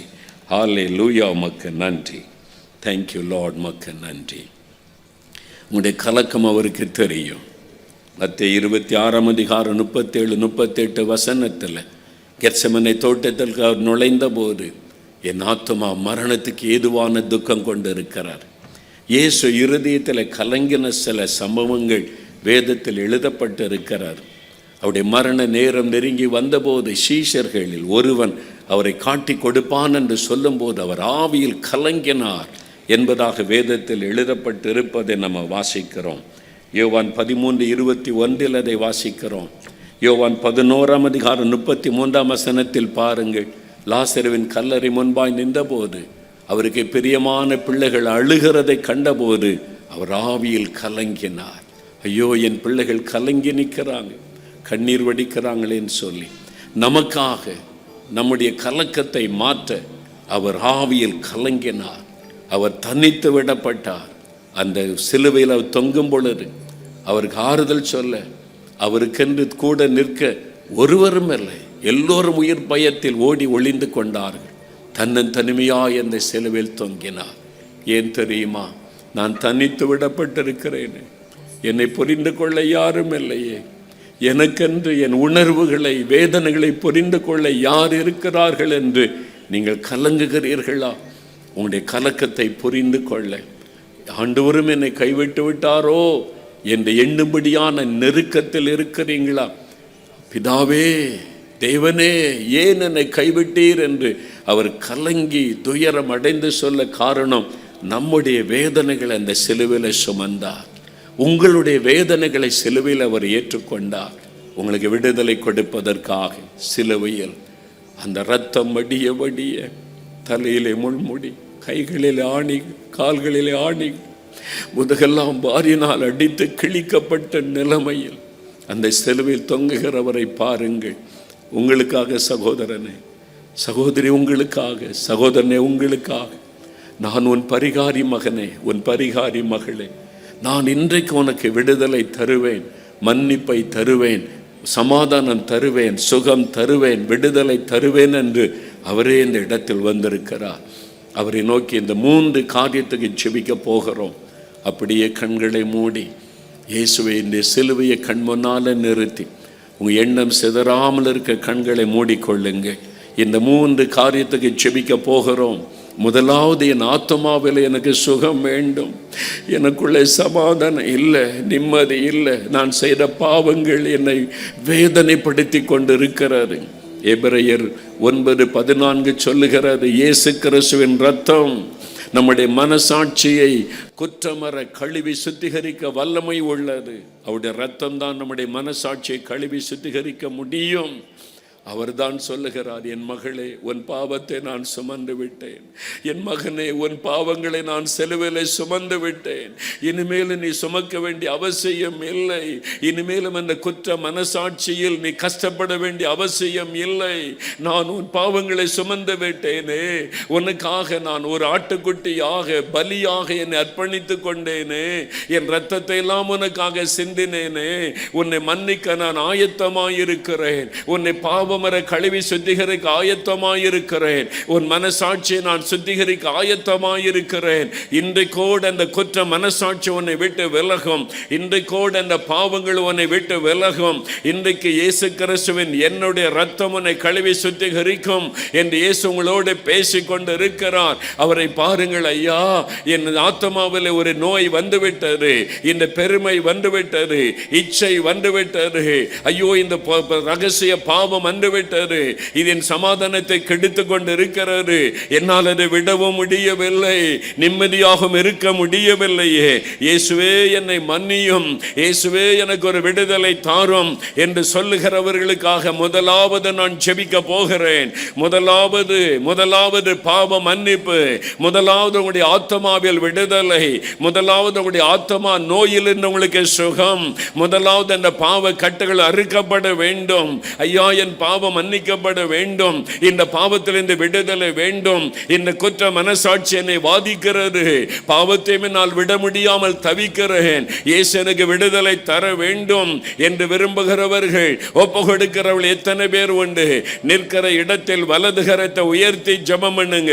நிற்கிற இடத்தில் வலது கரம் உயர்த்தி, இயேசுவே என் ஆத்மாவை உம்முடைய இரத்தத்தினாலே கழுவும், என்னை கழுவும், என் ஆத்மாவை வேதனைப்படுத்துகிற, என் ஆத்மாவிலே சமாதானத்தை கெடுக்கிற இந்த பாவம் என்கிற வியாதி என்னை விட்டு விலகணும், பாவம் என்கிற நோய் என்னை விட்டு விலகணும், உம்முடைய இரத்தத்தினால என்னை கழுவணும், என்னை கழுவி சுத்திகரிக்கணும். அப்படி ஒப்பு கொடுக்கிறவங்க வலது கரம் உயர்த்தி ஜெபித்து கொண்டிருங்கள். முதலாவது உங்களுக்கு ஜெபிக்க போகிறேன். இதுதான் உங்களுடைய மிகப்பெரிய ஆசீர்வாதம். உங்களுடைய ஆத்மா சுத்திகரிக்கப்பட்டு விட்டால் சரீரத்தில் சுலபமாய் சுகம் வந்துவிடும். இப்பொழுது கரம் உயர்த்தி நிற்கிறவர்கள், முதலாக இயேசுவுக்கு உங்களை ஒப்பு கொடுக்கிறவர்கள், அப்படியே மேடைக்கு அருகிலே முன்னுக்கு வாருங்கள். உங்களுக்காக இடம் ஒதுக்கப்பட்டு இருக்கிறது. உங்களுக்காக விசேஷமாய் நான் ஜெபிக்க போகிறேன். அப்படிப்பட்ட கூட்டத்தில் எங்கிருந்தாலும் கரம் உயர்த்தினவர்கள் மேடைக்கு அருகிலே முன்னுக்கு வாருங்கள். வாலிப தம்பி, உன்னைத்தான் ஆண்டவர் அழைக்கிறார். வாலிப மகளே, உன்னைத்தான். எவ்வளவு நாள் குற்ற மனசாட்சியோடு வாழ போகிறாய்? எவ்வளவு நாள் நிம்மதி இல்லாமல் நீ வாழ போகிறாய்? எவ்வளவு நாள் இந்த பாவத்தில் தத்தளிக்க போகிறாய்? இன்றைக்கு உனக்கு விடுதலை, பாவ மன்னிப்பு, பாவத்திலிருந்து விடுதலை. கூட்டத்தின் எந்த பகுதியில் இருந்தாலும் முன்னுக்கு வாருங்கள். அதிக நேரம் உங்களை நிற்க வைக்க போவதில்லை. இன்னும் சில நிமிட நேரத்தில் கூட்டம் முடிந்துவிடும். வேகமாய் உங்களை அனுப்பிவிடுவோம். முதலாவது இந்த இயேசு எனக்கு வேண்டும். என் ஆத்மாவில் இந்த ரட்சிப்பின் சந்தோஷம் வேண்டும். இயேசுவின் ரத்தம் என் ஆத்மாவை கழுவி சுத்திகரிக்க வேண்டும். அவர் என் பாவ நோயிலிருந்து எனக்கு விடுதலை தர வேண்டும் என்கிறவர்கள் வாருங்கள். குடி நோய், விபச்சாரம் என்கிற நோய், இச்சை என்கிற நோய் உங்களை தாக்கி இருக்கிறது.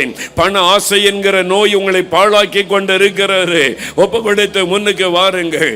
இன்னும் உங்களுக்காக நான் காத்திருக்கிறேன். ஆண்டவருடைய மகிமையின் பிரசன்னம் இந்த மைதானம் முழுவதிலும் இறங்கி இருக்கிறது. இதன் பிறகு உங்களுடைய நோயிலிருந்து விடுதலைக்காக ஜெபிக்க போகிறேன். சரீரத்திலே சுகத்துக்காக ஜெபிக்க போகிறோம். முதலாவது உங்களுடைய ஆத்மாவிலே விடுதலை, ஆத்மாவிலே விடுதலை. முன்னால் வந்தவர்கள் வலது கரம் உயர்த்தி, இயேசுவே உங்க இரத்தத்தினால என்னை கழுவுங்க, உங்க இரத்தத்தினால என்னை கழுவுங்க ஆண்டவரே, உங்க இரத்தத்தினால என்னை கழுவுங்க. எனக்காக நீங்க பாவமானீங்களே, என் பாவத்தெல்லாம் சுமந்தீங்களே, உங்க ரத்தத்தினால என்னை கழுவுங்க. கேளுங்க கேளுங்க, இயேசுவே உங்க ரத்தத்தினால என்னை கழுவுங்க. இயேசுவே உங்க ரத்தத்தினால என்னை கழுவுங்க. கேளுங்க இப்பொழுது. இதோ இயேசு கிறிஸ்துவின் ரத்தம் சகல பாவங்களை நீக்க நம்மை சுத்திகரிக்கும். அவருடைய ரத்தத்தின் வல்லமை இறங்கி கொண்டிருக்கிறது, இறங்கி கொண்டிருக்கிறது. பரலோகமே உங்களை நோக்கி பார்த்து கொண்டிருக்கிறது. இதோ பலத்த வல்லமை இறங்கி கொண்டிருக்கிறது. Thank you Lord. இன்னும் வந்து கொண்டிருக்கிற உங்களுக்காய் காத்திருக்கிறேன். நீங்கள் ஒவ்வொருவரும் அவருக்கு முக்கியம். ஒரே ஒரு ஆடு காணாமற் போனாலும் தேடுகிற நல்ல மெய்ப்பன் அவர். ஒரே ஒரு ஆத்மாவுக்காக பரிதபிக்கிற தேவன் அவர். என் மகளே, என் மகனே, உனக்காகத்தானே நான் சிலுவையில் அடிக்கப்பட்டு நொறுக்கப்பட்டேன். என் ஆண்டவர் வந்து நிற்கிறார். Thank you Lord. அப்படியே உம்முடைய இயேசுவே என்னை மன்னியும். இயேசுவே உம்முடைய இரத்தத்தினால் என் இருதயத்தை கழுவும். சொல்லுங்க சொல்லுங்க, இயேசுவே உம்முடைய வலது கரத்தை இருதயத்தில் வைங்க, வலது கரத்தை இருதயத்தில் வைங்க. இயேசு கிறிஸ்துவின் இரத்தம் சகல பாவங்களை நீக்க நம்மை சுத்திகரிக்கும். சொல்லுங்க, இயேசுவே உம்முடைய இரத்தம் என்னை கழுவட்டும் ஐயா, என்னை கழுவட்டும். என் பாவங்களை மன்னிச்சிருங்க, என்னை கழுவி சுத்திகரிங்க. எனக்கு பாவத்திலிருந்து விடுதலை தந்துருங்க. இனிமேல் இந்த பாவம் எனக்கு வேண்டாம் ஆண்டவரே, இந்த மதுபானம் வேண்டாம் ஆண்டவரே, இந்த இச்சைகள் வேண்டாம் ஆண்டவரே, இந்த தவறான பாவங்கள் வேண்டாம் ஆண்டவரே, இந்த கோபம், எரிச்சல், வைராக்கியம் எல்லாம் வேண்டாம் ஆண்டவரே. இயேசுவே என்னை கழுவுங்க, இரத்தத்தினால என் இருதயத்தை கழுவுங்க. நீங்கள் ஜெபிக்க ஜெபிக்க இயேசு கிறிஸ்துவின் இரத்தத்தின் வல்லமை உங்களுக்குள் இறங்குகிறது. இப்பொழுது அவருடைய இரத்தத்தின் வல்லமை உங்களுக்குள் இறங்குகிறது. தகப்பனே, கண்ணீரோடு வந்து உங்க பிள்ளைங்க நிற்கிறாங்கப்பா. மனதுருக்கம் உள்ளவரே, ஜனங்களுக்காக பரிதபிக்கிறேன் என்று சொன்னீங்களப்பா. கண்ணீரோடு வந்து இந்த பிள்ளைகள் உங்களுடைய பாதத்தில் நிற்கிறாங்க ஆண்டவரே. நீர் மனதுருக்கமுள்ள தேவன் அல்லவா? உங்க ரத்தத்தினால உங்களை கழுவுங்க. பாவ மன்னிப்பின் நிச்சயத்தை கொடுங்க, பாவ மன்னிப்பின் மகிழ்ச்சியை கொடுங்க ஆண்டவரே. ஒவ்வொருவருக்கு கொடுத்து அவளை மகிழ பண்ணுங்க. இன்று கூட இந்த பாவ கட்டுகள் அறுக்கப்பட்டு போகட்டும். பாவத்தின் வல்லமையில் இந்த ஒரு விடுதலை உண்டாகட்டும், விடுதலை உண்டாகட்டும், விடுதலை உண்டாகட்டும். உம்முடைய ரத்தம் கழுவினதற்காய் ஸ்தோத்திரம். அப்படியே வலது கரம் உயர்த்தி, இயேசுவே என்னை மன்னித்து விட்டதற்காய் ஸ்தோத்திரம் சொல்லுங்க. என்னை மன்னித்து விட்டதற்காய் ஸ்தோத்திரம், என் இருதயத்தை கழுவி விட்டதற்காய் ஸ்தோத்திரம், பாவத்தை என்னை விட்டு அப்புறப்படுத்தி விட்டதற்காய் ஸ்தோத்திரம், என் பாவத்தின் பரிகாரியே உமக்கு ஸ்தோத்திரம். ஆண்டவரை தொனிங்க, வாய் திறந்து, இயேசுவே உமக்கு ஸ்தோத்திரம், உமக்கு ஸ்தோத்திரம், என் பாவத்தை மன்னித்ததற்காய் ஸ்தோத்திரம். ஆண்டவரை துதிக்க துதிக்க உங்களுடைய உள்ள மகிழ்ச்சியினால் நிரப்பப்படுகிறது, மகிழ்ச்சியினால் நிரப்பப்படுகிறது, உங்களுடைய உள்ள மகிழ்ச்சியினால் நிரப்பப்படுகிறது. Thank you Lord. உமக்கு நன்றி, உமக்கு நன்றி, உமக்கு நன்றி. ஜேம்ஸ் ராஜன் என்பது உங்களுடைய முழு பெயர். ஆண்டவரே, என் பாவத்தை மன்னிச்சு எனக்கு விடுதலை தாங்கன்னு செபித்தீங்க. அவருடைய ரத்தம் உங்களை கழுவி விட்டார். குற்ற மனசாட்சி உங்களை விட்டு விலகி விட்டார். இனி பழைய பாவத்துக்கு உங்களுக்கு சம்பந்தம் இல்லை. அவருடைய இரத்தத்தினால் இன்றைக்கு நீங்கள் மீட்கப்பட்டீர்கள். இயேசுவுக்கு ஸ்தோத்திரம் என்று மகிமைப்படுத்துங்க. என் பாவமும் மன்னிக்கப்படுமான்னு நினைச்சீங்க, அவர் உங்களை மன்னித்து மகிழ பண்ணி இருக்கிறார். மல்லிகா, இயேசு கிறிஸ்துவின் ரத்தம் உங்களை கழுவி சுத்திகரித்திருக்கிறது. மல்லிகா, உங்களுடைய மனசாட்சியில் எப்பொழுதுமே ஒரு வேதனை, அந்த பாவத்தை குறித்த பாரம் அழித்து கொண்டு இருந்தது.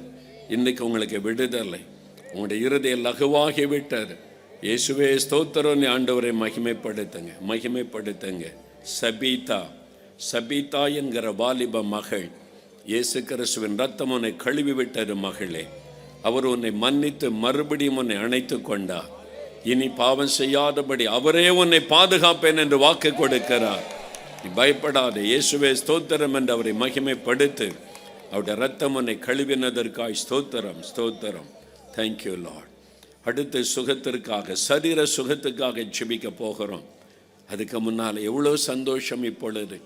பாவங்கள், சாபங்கள், கோபங்கள் எல்லாம் பரிகரித்தாரே. தேவாதி தேவனின் உள்ளத்தில் வந்து என்னை தேற்றிவிட்டாரே. என்ன என் ஆனந்தம்! சந்தோஷமா என்ற அடியை பாடின பிறகு சுகத்துக்காக ஜெபிக்க போகிறோம். அப்படியே கரந்தட்டி நின்ற வண்ணமாய் பாடுவோம். பாவங்கள், சாபங்கள், கோபங்கள் எல்லாம் பரிகரித்தாரே. பாவங்கள், சாபங்கள், கோபங்கள் எல்லாம் பரிகரித்தாரே. தேவாதி தேவன் என் உள்ளத்தில் வந்து தேற்றியே விட்டாரே. தேவாதி தேவன் என் உள்ளத்தில் வந்து தேற்றியே விட்டாரே. பாவங்கள், சாபங்கள், கோபங்கள் எல்லாம் பரிகரித்தாரே.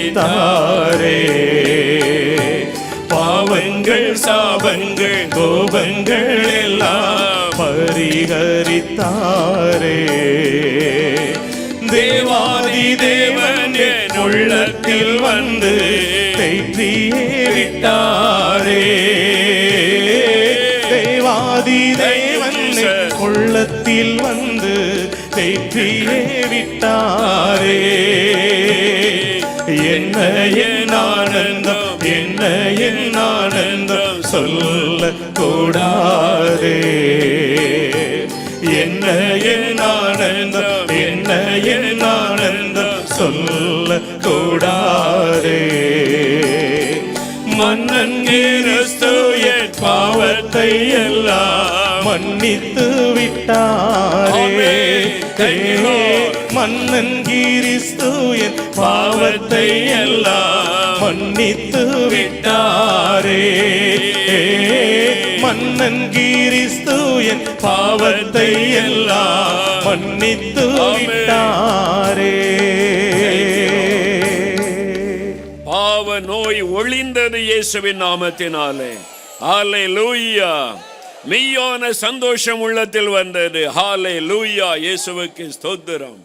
அடுத்து உங்களுடைய சரீரத்தை தாக்கி இருக்கிற நோய், ஏதோ ஒரு பலவீனம், ஏதோ ஒரு வியாதி, ஆஸ்துமா வியாதியா இருக்கலாம், ஆர்த்ரைட்டிஸ் முடக்குவாதமாக இருக்கலாம், இருதயம் பாதிப்பாக இருக்கலாம், சோரியாசிஸ் சரும நோயாக இருக்கலாம், உங்களுடைய நுரையீரல் பாதிக்கப்பட்டிருக்கலாம், கல்லீரல், உங்களுடைய சிறுநீரகம் பாதிக்கப்பட்டிருக்கலாம், கர்ப்பப்பை பாதிக்கப்பட்டிரு, கண்கள் பாதிக்கப்பட்ட ஒரு வேதனை, காதில் பிரச்சனை, எந்த இடத்துல வியாதி இருக்கிறதோ அந்த இடத்துல கை வைத்து நாம் ஒரு 5 நிமிடம் ஜெபிக்க போகிறோம்.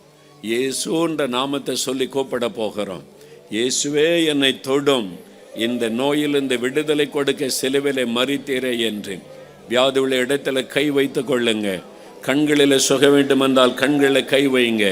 காதில் சுக வேண்டுமென்றால் காதில் விரல் வைத்து கொள்ளுங்க. இருதயத்தில் சுக வேண்டுமென்றால் இருதயத்தில் கை வையுங்க. குடலிலே சுக வேண்டுமென்றால் வயிற்று பகுதியில் கை வைத்து கொள்ளுங்க. எந்த இடத்துல வியாதி, எந்த இடத்துல வலிகள், எந்த இடத்துல கட்டிகள், கழுத்தில் கட்டி, மார்பல கட்டி, தலையில கட்டிகள், இப்பொழுது அந்த கட்டிகள் மறைய போகிறது. கேன்சர் கட்டிகள், டிபி கட்டிகள், தைராய்டு கட்டிகள் மறைய போகிறது. இயேசுவின் நாமத்தில், இயேசுவின் நாமத்தில் உடைய கண்கள் திறக்கப்பட போகிறது. கண்கள் பொது கண்களாக இயேசுவின் நாமத்தில் மாற போகிறது. உடைய காதுகள் இயேசுவின் நாமத்தில் திறக்கப்பட போகிறது. இருதயம் இயேசுவின் நாமத்தில் புதிதாய் மாற போகிறது. உடைய சரீரத்தை வேதனை படுத்தி கொண்டிருக்கிற நோய்கள் விலக போகிறது. அந்தந்த இடத்துல கை வைத்து கொள்ளுங்கள். இயேசுவே என்னை தொடும், இயேசுவே எனக்கு விடுதலை தாரும், இயேசுவின் நாமத்தில் சுகம் உண்டாவதாக. இயேசு இயேசு இயேசு இயேசு அந்த பெயரை சொல்ல சொல்ல ஆண்டவருடைய வல்லமை இறங்குகிறது. சுகமளிக்கிற வல்லமை இறங்குகிறது. இயேசுவின் சுகமளிக்கிற வல்லமை மேல இறங்கி கொண்டு இருக்கிறது. நசரேயனாகிய இயேசு கிறிஸ்துவின் நாமத்தினாலே சகல நோய்களும் விலகுவதாக. என் நாமத்தினால் எதை கேட்டாலும் செய்வேன் என்று சொன்னீரே. நசரேயனாகிய இயேசு கிறிஸ்துவின் வல்லமுள்ள நாமத்தினாலே தலைமுதல் கால் வரைக்கும் சுகமளிக்கிற வல்லமை இறங்குவதாக. சகல நோய்களும் விலகுவதாக.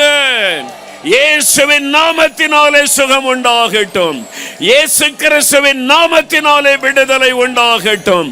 இயேசு கிறிஸ்துவின் நாமத்தினாலே பொல்லாத கேன்சர் வியாதிகள் மறைந்து போவதாக. கட்டிகள் மறையட்டும் இயேசுவின் நாமத்தில். கேன்சர் கட்டிகள் மறையட்டும் இயேசுவின் நாமத்தில். டிபி கட்டிகள் மறைந்து போகட்டும் இயேசுவின் நாமத்தில். தைராய்டு கட்டிகள் மறைவராக இயேசுவின் நாமத்தில். தலையிலே காணப்படுகிற வலிகள் விலகட்டும். தலைக்குள்ளே காணப்படுகிற எல்லா கட்டிகளும் மறையட்டும். பிரெயின் டியூமர் இயேசுவின் நாமத்தில் மறைவதாக. பிரெயின் டியூமர் இயேசுவின் நாமத்தில் மறைவதாக. தலைக்குள்ளே கட்டியோடு யாரோ ஜெபிக்கிறீர்கள். இயேசு கிறிஸ்துவின் நாமத்தில் ஆண்டவருடைய வல்லமை தலைக்குள் இறங்குகிறது. இப்பொழுது அந்த கட்டி மறைகிறது இயேசுவின் நாமத்தில். கழுத்தில் இருக்கிற கட்டி மறைகிறது. தைராய்டு கட்டி மறைகிறது இயேசுவின் நாமத்தில். உங்களுக்கு ஆபரேஷன் அவசியம் இல்லை. இயேசு அந்த கட்டியை எடுத்து போடுகிறார். விடுதலை பெற்றுக் கொள்ளுகிறீர்கள். இப்பொழுது மார்பில் இருக்கிற கேன்சர் கட்டி மறைகிறது இயேசுவின் நாமத்தில். வயிற்றில் இருக்கிற கட்டி மறைகிறது இயேசுவின் நாமத்தில். தலையிலே காணப்படுகிற கட்டிகள் இயேசுவின் நாமத்தில் மறைந்து போவதாக. கைகளிலே கால்களிலே காணப்படுகிற கட்டிகள் இயேசு கிறிஸ்துவின் நாமத்தில் மறைந்து போவதாக. ஆண்டவர் அதை எடுத்து போடுவீராக. இப்பொழுது எலும்புகளை ஆண்டவர் தொடுகிறார். பொல்லாத ஆர்த்ரைட்டிஸ் வியாதி மறைகிறது. முடக்குவாத நோய்கள் விலகுகிறது. கைகளை கால்களை முடக்கி வைத்திருக்கிற பொல்லாத ஆவிகளை கடிந்து கொள்கிறேன் இயேசுவின் நாமத்தில். அந்த முடக்குவாத நோய்களை கொண்டு வருகிற பொல்லாத ஆவியே விலகி போ இயேசுவின் நாமத்தில் என்று கடிந்து கொள்ளுகிறேன். கைகளிலே சுகம் உண்டாவதாக. கால்களிலே சுகம் உண்டாவதாக. பயன்படுத்த முடியாத கைகள் சுகம் அடைவதாக. பயன்படுத்த முடியாத கால்கள் சுகம் அடைவதாக. முடக்கப்பட்டிருக்கிற விரல்கள் சுகம் அடையட்டும் இயேசுவின் நாமத்தில். நடக்க முடியாதவர்கள் இயேசுவின் நாமத்தில் எழும்பி நடப்பார்களாக. கால்கள் பலன் கொள்ளுவராக. இயேசுவின் நாமத்தில் விடுதலை. இயேசு கிறிஸ்துவின் நாமத்தில் எலும்புகளிலே நரம்புகளிலே காணப்படுகிற வலிகள் மறைவதாக. நரம்பு மண்டலங்கள் சுகம் அடையட்டும். எலும்புகளிலே சுகம் உண்டாகட்டும். தலை முதல் கால் வரை வல்லமை இறங்கட்டும். பொல்லாத சரும நோய்கள் மறைவதாக. ஊரல் வியாதிகள் இயேசுவின் நாமத்தில் மறைந்து போவதாக. பாதிக்கப்பட்ட இருதயம் சுகம் அடையட்டும் இயேசுவின் நாமத்தில். இருதயத்தில் சுகம் உண்டாவதாக. நுரையீரல் பாதிப்புகள் மாறட்டும். இப்பொழுது இயேசுவின் நாமத்தில் புதிய நுரையீரலாய் மாறட்டும். கல்லீரல் பாதிக்கப்பட்ட சகோதரனை தொடுவீராக. இயேசுவின் நாமத்தில் கல்லீரல் சுகம் அடைவதாக. சிறுநீரகம் பாதிக்கப்பட்டவளை தொடுவீராக. இயேசுவின் நாமத்தில் இந்த சிறுநீரகங்கள் இயங்கட்டும் இயேசுவின் நாமத்தில். கர்ப்பப்பையில் இருக்கிற பிரச்சனைகள் மாறட்டும். கட்டிகள் மறையட்டும் இயேசுவின் நாமத்தில். இப்பொழுது தலை முதல் கால் வரை சுகமளிக்கிறபடி வல்லமை இறங்குவதாக. சகல நோய்களும் விலகுவதாக. வியாதிப்பட்ட குழந்தைகளை தொடுவீராக. வியாதிப்பட்ட குழந்தைகள் இயேசு கிறிஸ்துவின் நாமத்தில் சுகம் அடைவார்களாக. பேச முடியாத குழந்தைகள் பேசட்டும் இயேசுவின் நாமத்தில். நடக்க முடியாத குழந்தைகள் நடக்கட்டும் இயேசுவின் நாமத்தில். அற்புத சுகம் உண்டாவதாக. உடைய வல்லமை தொட்டு கொண்டு இருக்கிறதற்காய் நன்றி. அப்படி எல்லாரும் வலதுகரம் உயர்த்தி, இயேசுவே என்னை தொடுகிறதற்காய் ஸ்தோத்திரம், என்னை குணமாக்குகிறதற்காய் ஸ்தோத்திரம். நீங்க துதிக்க துதிக்க வல்லமை மைதானம் எங்கிலும் இறங்கி கொண்டிருக்கிறாரு. ஆண்டவருடைய வல்லமை வெளிப்பட்டு கொண்டிருக்கிறாரு. ஆண்டவருடைய பலத்தை சுகமளிக்கிற வல்லமை வெளிப்பட்டு அநேகர் விடுதலை அடைந்து கொண்டிருக்கிறீங்க. சிலரை விட்டு அசுத்த ஆவிகள் வெளியேறுகிறாரு. சிலரை விட்டு பலவீனப்படுத்துகிற ஆவிகள் வெளியேறுகிறாரு. பயத்தின் ஆவிகள் இப்பொழுதே வெளியேறுகிறாரு. தற்கொலை தோண்டுகிற ஆவிகள் இப்பொழுதே வெளியேறுகிறாரு. விடுதலை பெற்றுக் கொண்டிருக்கிறீங்க. இப்பொழுது விடுதலை உண்டாகி கொண்டிருக்கிறாரு. இயேசுவே ஸ்தோத்திரம் என்று ஆண்டவரை மகிமைப்படுத்துங்க, மகிமைப்படுத்துங்க. ஆண்டவருடைய வல்லமை பலமாய் இறங்கி கொண்டிருக்கிறாரு. பலமாய் இறங்கி கொண்டிருக்கிறாரு. Thank you Lord. உம்முடைய வல்லமைக்காக நன்றி. நீர் கொடுத்து கொண்டிருக்கிற விடுதலைக்காக உமக்கு ஸ்தோத்திரம்.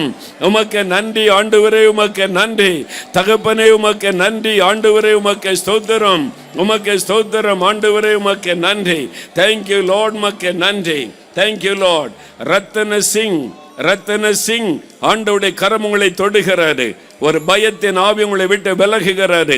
உங்களுடைய சரீரம் முழுவதையும் பலவீனப்படுத்தி உங்களுக்குள்ளே மரண பயத்தை வைத்திருந்த ஆவி இயேசுவின் நாமத்தில் இன்றைக்கு உங்களை விட்டு விலகுகிறது. விடுதலைக்காக ஆண்டவருக்கு நன்றி சொல்லுங்கள். இப்பொழுது இயேசுவுக்கு நன்றி என்று சொல்லுங்கள். கதிரேசன் இயேசுவை தேடி நீங்கள் வந்தீர்கள். இப்பொழுது உங்களுடைய சரீரத்தை வாதித்துக் கொண்டிருந்த பொருளாத நோய்கள் இயேசு கிறிஸ்துவின் நாமத்தில் விலகுகிறது. பாதிக்கப்பட்ட உங்களுடைய எலும்புகளுக்குள்ளும் நரம்புகளுக்குள்ளும் ஆண்டவருடைய வல்லமை இறங்குகிறது. அந்த வலிகள் எல்லாம் மறைகிறது இயேசுவின் நாமத்தில். இயேசுவே ஸ்தோத்திரம் என்று ஆண்டவரை மகிமைப்படுத்துங்கள்.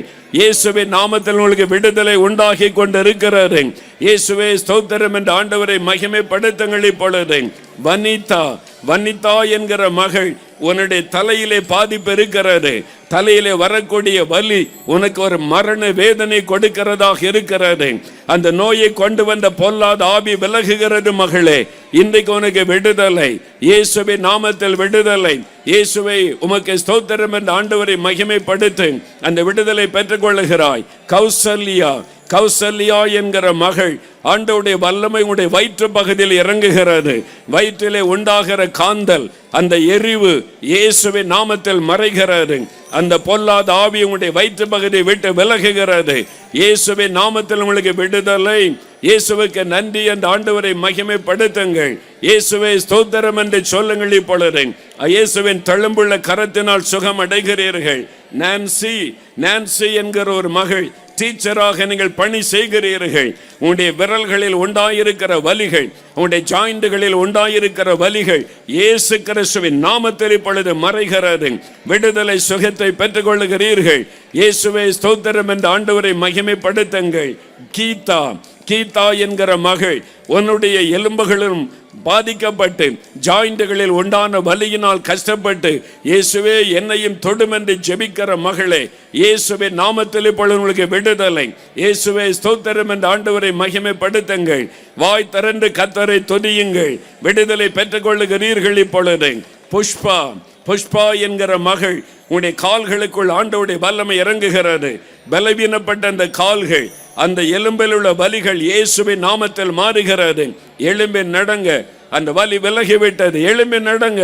ஆண்டவருடைய வல்லமை கால்களுக்குள் இறங்கி விடுதலை தந்து விட்டதற்காக இயேசுவுக்கு ஸ்தோத்திரம் என்று ஆண்டவரை மகிமைப்படுத்துங்கள். ஆண்டவர் தொட்டு விட்டார். எஸ்தர் என்கிற மகளை ஆண்டவர் தொடுகிறார். எஸ்தர் ராணி என்பது மொழி பெயர். எஸ்தர் என்று அழைக்கப்படுகிறீர்கள். ஆண்டவருடைய வல்லமை உங்களுக்குள் பாய்ந்து வருகிறது. முதுகு எலும்பிலே காணப்பட்ட வலி, ஸ்பைனல் கார்டு பிரச்சனையினால் மனவேதனையோடு வந்திருக்கிறீர்கள். இயேசுவின் நாமத்தில் உங்களுக்கு விடுதலை. இயேசுவே ஸ்தோத்திரம் என்று ஆண்டவரை மகிமைப்படுத்துங்கள். அவருடைய தழும்புகளால் இப்பொழுது குணமாகிறீர்கள். இயேசுவுக்கு ஸ்தோத்திரம் என்று சொல்லுங்கள். மிஸ்டர் கருணாகரன், இயேசுடைய வல்லமை உங்களை தொடுகிறது. கருணாகரன், அடிக்கடி ஒரு மயக்கம் உங்களை தாக்குகிறது. உங்களுடைய இருதயத்தில் மரண பயம் இருக்கிறது. இயேசுவின் நாமத்தில் இன்றைக்கு உங்களுக்கு விடுதலை. அந்த நோயை கொண்டு வந்த ஆவி விலகுகிறது. மரண பயம் உங்களை விட்டு விலகுகிறது. இயேசுவின் நாமத்தில் இந்த விடுதலை பெற்றுக் கொள்ளுகிறீர்கள். இயேசுவுக்கு நன்றி என்று ஆண்டவரை மகிமைப்படுத்துங்கள். இப்பொழுது எனக்கு அன்பு சகோதரன் ஜான் தாமஸ், ஆண்டவருடைய கரம் உங்களை தொடுகிறது. ஜான் தாமஸ், இயேசுவே என் பாவங்களை மன்னித்து என்னை குணமாக்கும் என்று ஜெபித்தீர்கள். ஆகவே இயேசுடைய தழும்புள்ள கரம் உங்களை தொடுகிறது. அவர் உங்களுடைய அக்கிரமங்களை மன்னித்து உங்களுடைய நோய்களை மாற்றுகிறார். இப்பொழுது சரீரத்தில் பூரண விடுதலை உணர்கிறீர்கள். இயேசுவுக்கு ஸ்தோத்திரம் என்று ஆண்டவரை மகிமைப்படுத்துங்கள். சந்திரன் சரும நோயினால் பாதிக்கப்பட்டு, ஐயோ நானும் இந்த ஊரல் வியாதியினால் ஒரு நரக வேதனை படுகிறேன் என்று ஜெபிக்கிற சந்திரன், ஆண்டவருடைய வல்லமை உங்கள் மேலே இறங்குகிறது. பொல்லாத சரும நோய் இயேசுவின் நாமத்தில் விலகுகிறது. இப்பொழுதே இந்த ஊரல் எல்லாம் மறைகிறது. இயேசுவுக்கு ஸ்தோத்திரம் என்று ஆண்டவரை மகிமைப்படுத்துங்கள். ஆண்டவருக்கு ஸ்தோத்திரம் என்று சொல்லுங்கள். இப்பொழுது மகளே திவ்யா, இயேசுடைய கரம் உன்னை தொடுகிறது. மகளே, உன் கண்களிலே பிரச்சனையோடு ஜெபம் பண்ணுகிறாய். இயேசுவின் நாமத்தில் உன் கண்களிலே தெளிவான பார்வை வருகிறது. கண்ணில் இருக்கிற வலியும் வேதனை மறைகிறது. இயேசுவுக்கு ஸ்தோத்திரம் என்று ஆண்டவரை மகிமைப்படுத்து.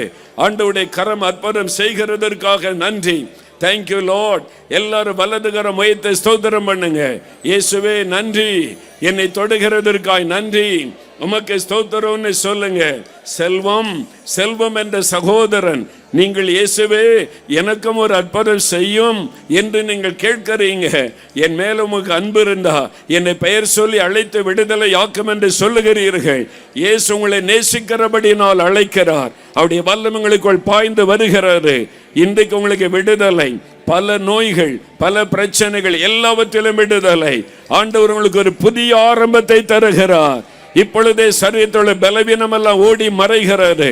விடுதலைக்காக இயேசுவுக்கு நன்றி சொல்லுங்கள். அல்லேலூயா. உமக்கு நன்றி, உமக்கு நன்றி ஆண்டவரே. ஆவியானவர் சொல்லுகிறார், இந்த இடத்தில் ஆவியிலே பாதிக்கப்பட்டு டிப்ரெஷன், மன அழுத்தம், பயம், இரவிலே தூங்க முடிவது இல்லை, தற்கொலை எண்ணம், இதில் போராடுகிற பலர் இந்த இடத்தில் காணப்படுகிறீர்கள். ஆண்டவர் சொல்லுகிறார், இப்பொழுது அந்த பொல்லாத ஆவியின் கிரியைகளை அழிக்கிற நேரம் வந்துவிட்டது. என் வல்லமை நான் அனுப்புகிறேன். அந்த ஆவியின் கிரியைகள் அழிக்கப்படும் என்று ஆண்டவர் சொல்லுகிறார். இப்பொழுது எல்லாரும் இந்த மாதிரி பாதிப்பு எனக்கு இருக்கிறது. பயம், கலக்கம், இரவிலே தூங்க முடியவில்லை, பயப்படுத்துகிற சொப்பனம், என் ஆவியிலே ஒரு போராட்டம் இருக்கிறது, மன அழுத்தம் இருக்கிறது. ஆண்டவர் எனக்கு ஒரு விடுதலை தர வேண்டும் என்கிறவர்கள் வலது கரத்தை உயர்த்தி கொள்ளுங்க. இப்பொழுது ஆண்டவருடைய வல்லமை பலமாய் இறங்க போகிறது. பொல்லாத ஆவிகள் விலக போகிறது. உங்களை விட்டு அந்த ஆவிகள் வெளியேற போகிறது. தகப்பனே, இதோ உம்முடைய பிள்ளைகள் விசுவாசத்தோடு கரம் உயர்த்தி நிற்கிறாங்க. எங்கள் மத்தியிலே வந்திருக்கிற இயேசு கிறிஸ்துவின் நாமத்தில் பொல்லாத சாத்தானுடைய தலையை மிதித்து உயிர்த்தெழுந்த இயேசு கிறிஸ்துவின் நாமத்தில் மன அழுத்தத்தை கொண்டு வரக்கூடிய ஆவிகளை கடிந்து கொள்ளுகிறேன். பயத்தை கொண்டு வருகிற பொல்லாத ஆவிகள் இயேசு கிறிஸ்துவின் நாமத்தில் விலகுவதாக. மரண போராட்டத்தை கொண்டு வரக்கூடிய ஆவிகள் இயேசுவின் நாமத்தில் விலகுவதாக. தற்கொலை எண்ணங்களை தூண்டுகிற பொல்லாத அசுத்த ஆவிகள் இயேசுவின் நாமத்தில் விலகுவதாக. பொல்லாத மந்திரவாத கிரியைகள், பில்லிசூனிய கிரியைகள் இயேசுவின் நாமத்தில் எரிந்து போவதாக. தகடுகள் எரியட்டும் இயேசுவின் நாமத்தில். இனி உம்முடைய பிள்ளைகள் மீது ஒரு சாத்தானுக்கும் அதிகாரம் இல்லை. அந்த கிரியைகள் எல்லாம் அழியட்டும் இயேசுவின் நாமத்தில். விடுதலை உண்டாகிறது. வின்சென்ட், அன்பு சகோதரனே வின்சென்ட், உடைய மன அழுத்தம், அதை கொண்டு வந்த டிப்ரெஷனை கொண்டு வந்த ஆவி விலகுகிறது இயேசுவின் நாமத்தில். விடுதலை பெற்றுக் கொள்ளுகிறீர்கள். இயேசுவுக்கு நன்றி என்ற ஆண்டவரை மகிமைப்படுத்துங்கள். லீலா என்கிற சகோதரி, மன அழுத்தத்தினால் இரவிலே தூங்க முடியாமல் கலங்குகிற உங்களுக்கு விடுதலை. இயேசுவுக்கு ஸ்தோத்திரம் சொல்லுங்க. எல்லாரும் வலதுகரம் உயர்த்தி ஒரு நிமிடம் ஸ்தோத்திரம் பண்ணுங்க. இயேசுவே உமக்கு நன்றி, என்னை தொட்டதற்காய், விடுதலை தந்ததற்காய் ஸ்தோத்திரம், அற்புதம் செய்து விட்டதற்காய் ஸ்தோத்திரம், மனதார உம்மை துதிக்கிறோம். அல்லேலூயா என்று உம்மை போற்றுகிறோம். அல்லேலூயா. கடைசியாய் மற்ற ஆசீர்வாதங்களுக்காய் செபிக்க போகிறோம். உங்களுடைய வேலை, உங்களுடைய வருமானம், கடன் பிரச்சனை மாற, குடும்ப ஆசீர்வாதம், கற்பத்தின் ஆசீர்வாதம் ஜெபம் பண்ணி முடிக்க போறோம். இப்ப எல்லாம் வலதுகரம் வைத்துங்க. உங்களுக்கு என்ன ஆசீர்வாதம் வேணும்? வேலை காரியம், பிள்ளைகளுடைய திருமண காரியம், கற்பத்தின் ஆசீர்வாதம், அது கடன் பிரச்சனை மாறணும், பிஸ்னஸ் காரியம், உங்களுடைய பிள்ளைகளுடைய படிப்பின் காரியம், எந்த ஒரு ஆசீர்வாதம் வேணுமோ இவ்வளவு அற்புதம் செய்த இயேசு இங்கே தான் இருக்கிறார். 2 நிமிஷம் எல்லா கண்களை மூடி, இயேசுவே எனக்கு இந்த காரியத்தில் அற்புதம் வேணும், என் குடும்பத்தில் இந்த அற்புதம் செய்யுங்க. கேளுங்க கேளுங்க கேளுங்க, வாய் திறந்து. இயேசுவே என்னை ஆசீர்வதிங்க, என் குடும்பத்தை ஆசீர்வதிங்க, என் பிள்ளைகளை ஆசீர்வதிங்க, படிப்பில் ஆசீர்வதிங்க, வேலைக்கு வழி திறந்து தாங்க, பிஸ்னஸ் ஆசீர்வதிங்க. கேளுங்க. இயேசுவே இயேசுவே அந்த பெயரை சொல்லுங்க. இயேசுவின் பெயரை சொல்லி சொல்லி சொல்லி ஜெபிக்க ஜெபிக்க ஜெபிக்க ஆண்டவருடைய வல்லமை இறங்குகிறாரு. ஆண்டவருடைய வல்லமை இறங்குறது. சுதாகர், சுதாகர், இயேசு உங்களுடைய ஜெபத்தை கேட்டார். சுதாகர், உங்களுடைய சரீரத்தில் வியாதியும் மறைகிறாரு. இதுவரை இழந்து போன எல்லாவற்றையும் கர்த்தர் உங்களுக்கு திரும்ப தருகிறார். இழப்பின் நிமித்தம் மனம் உடைந்து தற்கொலை செய்து செத்து விடலாம் என்ற எண்ணத்தோடு வந்த சுதாகர், இயேசுவின் நாமத்தில் இன்னைக்கு உங்களுக்கு விடுதலை. இனி ஆசீர்வாதத்தை காண்பீங்க. பயப்படாதுங்க. இனி நன்மை உங்களுடைய வாழ்க்கையில நடப்பதை காண்பீர்கள். இயேசு உங்களுக்கு வாக்கு கொடுக்கிறார். ஸ்தோத்திரம் பண்ணுங்க. தகப்பனே, இந்த பிள்ளைகள் ஒவ்வொருவரையும் நீங்க ஆசீர்வதிக்கணும்ப்பா. இவங்களுக்காக நீங்க சிலுவை சுமந்ததை நினைத்தருளும். குடும்பத்தில் சமாதானம் உண்டாயிருப்பதாக. குடும்பத்தில் ரட்சிக்கப்படாதவளை ரட்சித்து அவளை ஆசீர்வதிப்பீராக. படிக்கிற பிள்ளைகளுக்கு ஞானத்தை கொடுத்து படிப்பிலே வெற்றியை கொடுத்து உயர்த்துவீராக. எக்ஸாம் எழுத போகிற பிள்ளைகளுக்கு ஜெயம் கொடுப்பீராக. மேல் படிப்பிற்கு வழிகளை திறந்து கொடுப்பீராக. ஆண்டவரே, கடன் பிரச்சனையில கஷ்டப்படுகிற பிள்ளைகளை ஆசீர்வதியும். இயேசு கிறிஸ்துவின் நாமத்தில் கடன் பிரச்சனைகள் மாறுவதாக. கடன் பிரச்சனைகள் நீங்குவதாக. வறுமை விலகட்டும் இயேசுவின் நாமத்தில். இன்றைக்கே ஒரு அற்புதம் நடப்பதாக. திருமண காரியங்களை வாய்க்க பண்ணும். ஆசீர்வாதமான குடும்ப வாழ்க்கை அமைத்து கொடுப்பீராக. தகப்பனே, குழந்தை இல்லாமல் ஜெபிக்கிறாங்கப்பா. கர்ப்பத்தின் ஆசீர்வாதத்திற்காக ஜெபிக்கிறாங்க. ஆண்டவரே, கண்ணீரோடு இருக்கிற அந்த பிள்ளைகளை தொடுங்க. இயேசு கிறிஸ்துவின் நாமத்தில் கர்ப்பத்தின் ஆசீர்வாதம் உண்டாவதாக. தடைகள் விலகுவதாக. இயேசுவின் நாமத்தில் ஆசீர்வதித்து நீர் மகிழ பண்ணுவீராக. உம்முடைய கரம் தொட்டதற்காக நன்றி அப்பா. என்ன ஆசீர்வாதம் வேண்டும் என்று பிள்ளைகள் ஜெபிக்கிறார்களோ அத்தனை ஆசீர்வாதங்களும் இயேசு கிறிஸ்துவின் நாமத்தில் உண்டாவதாக. ஒவ்வொருவருக்கும் உண்டாகட்டும். நீர் ஆசீர்வதித்ததற்காக ஸ்தோத்திரம். நீரே பரிகாரியாகிய கர்த்தர் என்பதை விளங்க பண்ணினதற்காக ஸ்தோத்திரம். எல்லா மகிமை இயேசு ராஜாவிற்கு செலுத்துகிறோம்.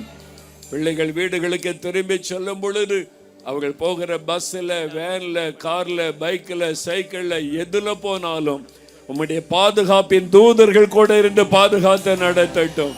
பத்திரமாய் போய் சேர கிருபை தாரும். வீட்டிலே போய் பார்க்கும் பொழுது அற்புதங்கள் நடந்திருப்பதாக. வீட்டிலே சுகம் உண்டாயிருப்பதாக. வியாதி கட்டுகள் அறுக்கப்பட்டு போயிருப்பதாக. அற்புதங்களை காண செய்யும். தகப்பனே, அப்பிரயோஜனமான ஊழியக்காரன், நான் கடமை மாத்திரம் செய்தேன். எல்லா மகிமையும் இயேசு ராஜாவிற்கு மாத்திரமே உண்டாவதாக. இயேசு கிறிஸ்துவின் நாமத்தில் ஜெபிக்கிறோம் பிதாவே. ஆமென்.